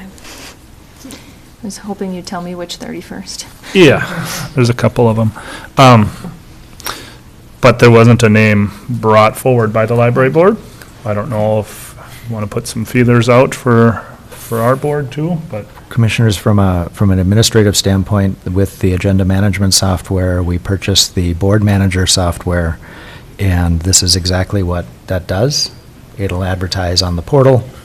We can advertise in other ways. It'll tell people that we're accepting applicants to serve on that commission, and you can review them and appoint them during the organizational meeting in January. Or before, if you want to, but there's time set to do that in January. Would that take a board action to do that? Yeah. Are we ready to do it? No, we don't have a name. No, we don't need a board action for that to happen. Oh, We've got not for the portal to seek, okay, I just, all right. No, you've already authorized, we know that That was the my term is question. ending. Thank No. you. Okay. Any other meetings to note? Any other concerns, discussions? If not, motion for. Motion to adjourn. To adjourn. Thank you.